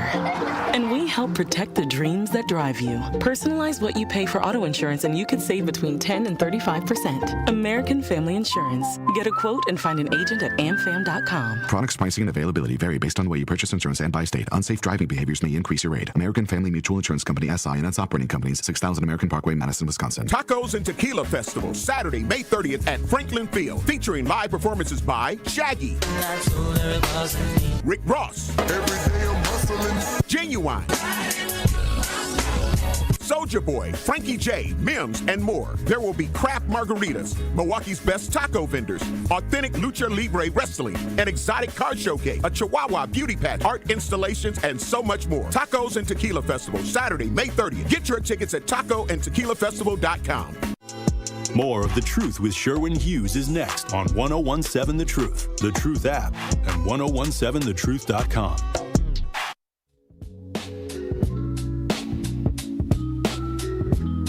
If you've been renting and wondering if home ownership is even possible, Axe Housing is here to help. An Axe Housing coach will help you create a plan, a budget, help you improve your credit, and move step by step toward owning a place you can truly call your own. They've already helped over 4,000 families become homeowners, and many are paying a lot less than they were paying for rent. Don't let where you are today stop your families tomorrow. Start your journey at axehousing.org. That is ACTShousing.org. axehousing.org, where legacy begins at home. Also, the Torrey Low Community Cleanup. It's that time of year again, ladies and gentlemen, the Torrey Low Community Cleanup. Mark your calendars for Saturday, April 18th from 8 a.m. until noon, as we will be cleaning up the city of Milwaukee.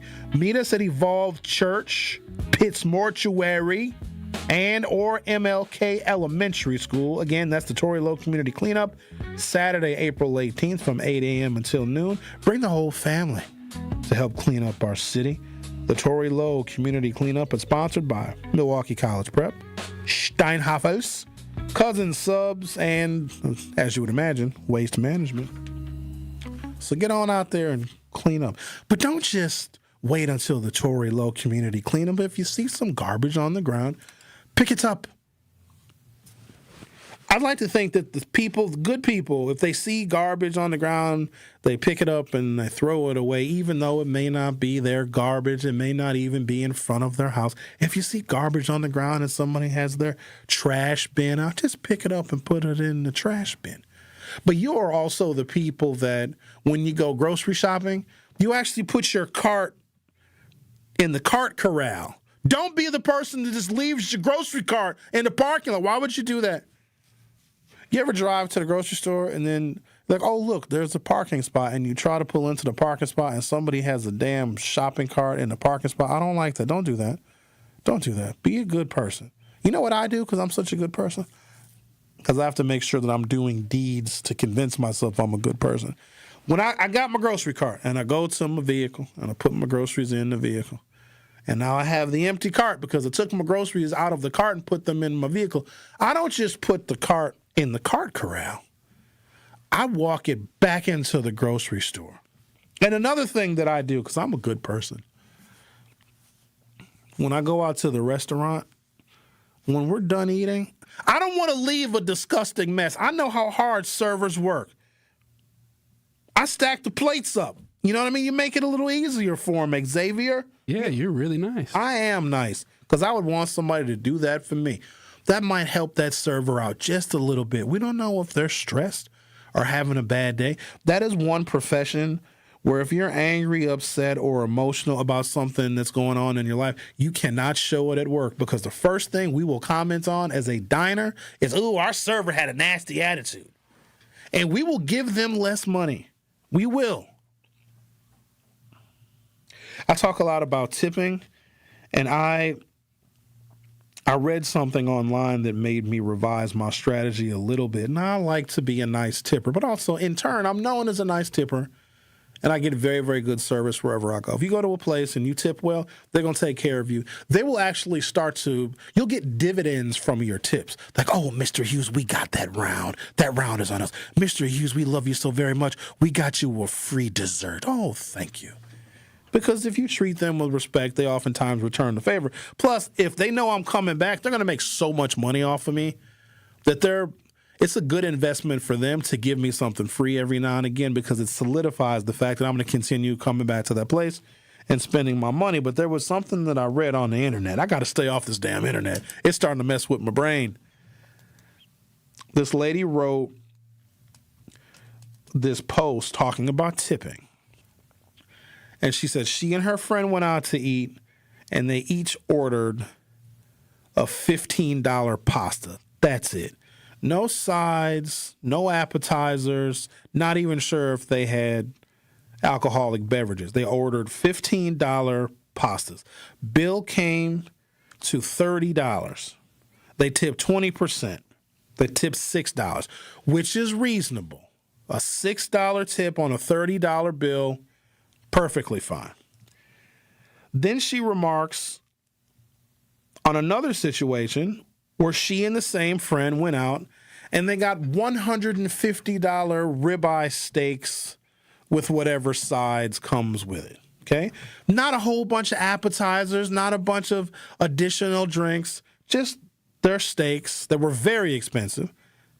The bill came out to $300. The server, in both cases, just brought out the plates to the diners. The first time, it was a $15 pastas. The next time, it was the $150 bone-in ribeyes with whatever sides it comes. And $150 for a bone-in ribeye and some sides is not out of the question.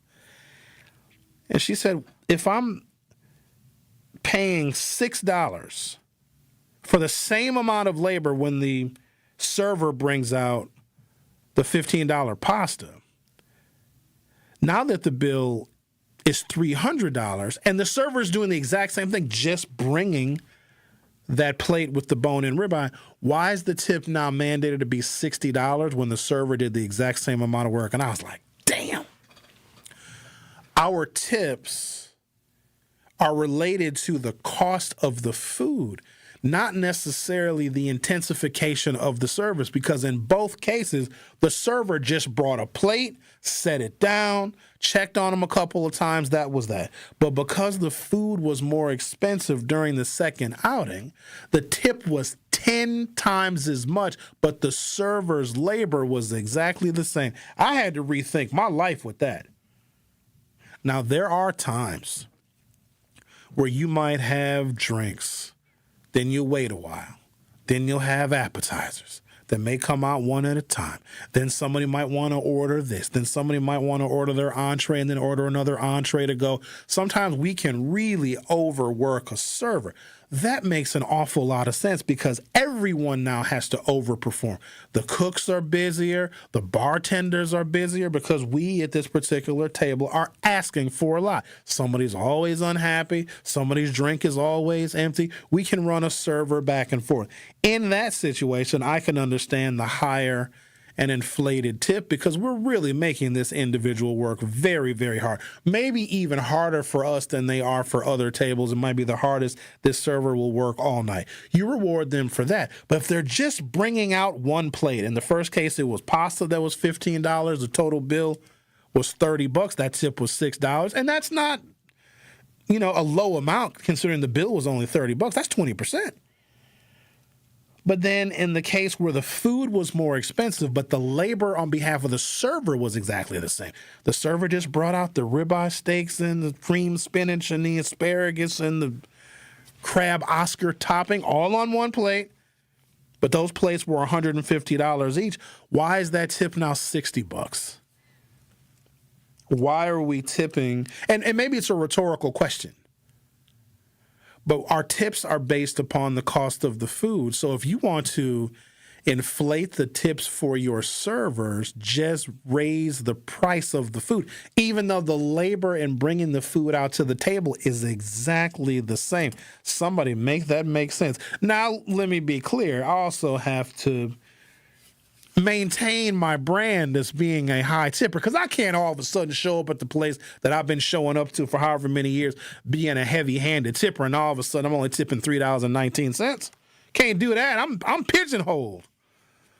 But just give that some thought because it's something I never even considered before. If the labor is the same, if they're just bringing you one plate, they're not bringing you additional things. You're not asking for additional stuff. You're not asking for things to go. You're not asking for this to be packaged up. You're not doing 3, 4, 5, 6, 7, 10 rounds of drinks, which can be very, very tedious for a server because they not only have to go and get orders from the kitchen, they got to go up to the bar to get your drink order. And some of my friends drink a lot. They make me drink too much. It's not my fault. It's them. I'm an innocent victim in all of this. And in those cases, well, of course we compensate our server because they also put up with us. Not that me and my friends can be an unruly bunch, but it depends. I would then feel more compelled to reward that server with still providing exemplary service and then putting up with some of our needs that sometimes can seem a bit excessive as opposed to the server that's just bringing a plate of food and literally nothing else. But the tip can be sometimes it's like 10 times more based upon the price of the food, even though the labor from the server has not increased 10 times. Does that make sense to you, Xavier? If they're just bringing me one plate, but if that plate is $150, I now owe a $30 tip on just somebody dropping my plate off. I don't like that now. I think it's weird we're the only country that has tipping in the restaurants. Other countries, they pay the servers what they should be paid. No, you're right. It's a vestige of slavery. I did the history of tipping on a previous show. Maybe we'll touch on that again. Thank you for listening. Have a great day, everybody. Need a way to hype up your day? Hello, is this Shirley? This is she. Shirley, you are our Gruber 5K giveaway winner this quarter. Congratulations. What would you do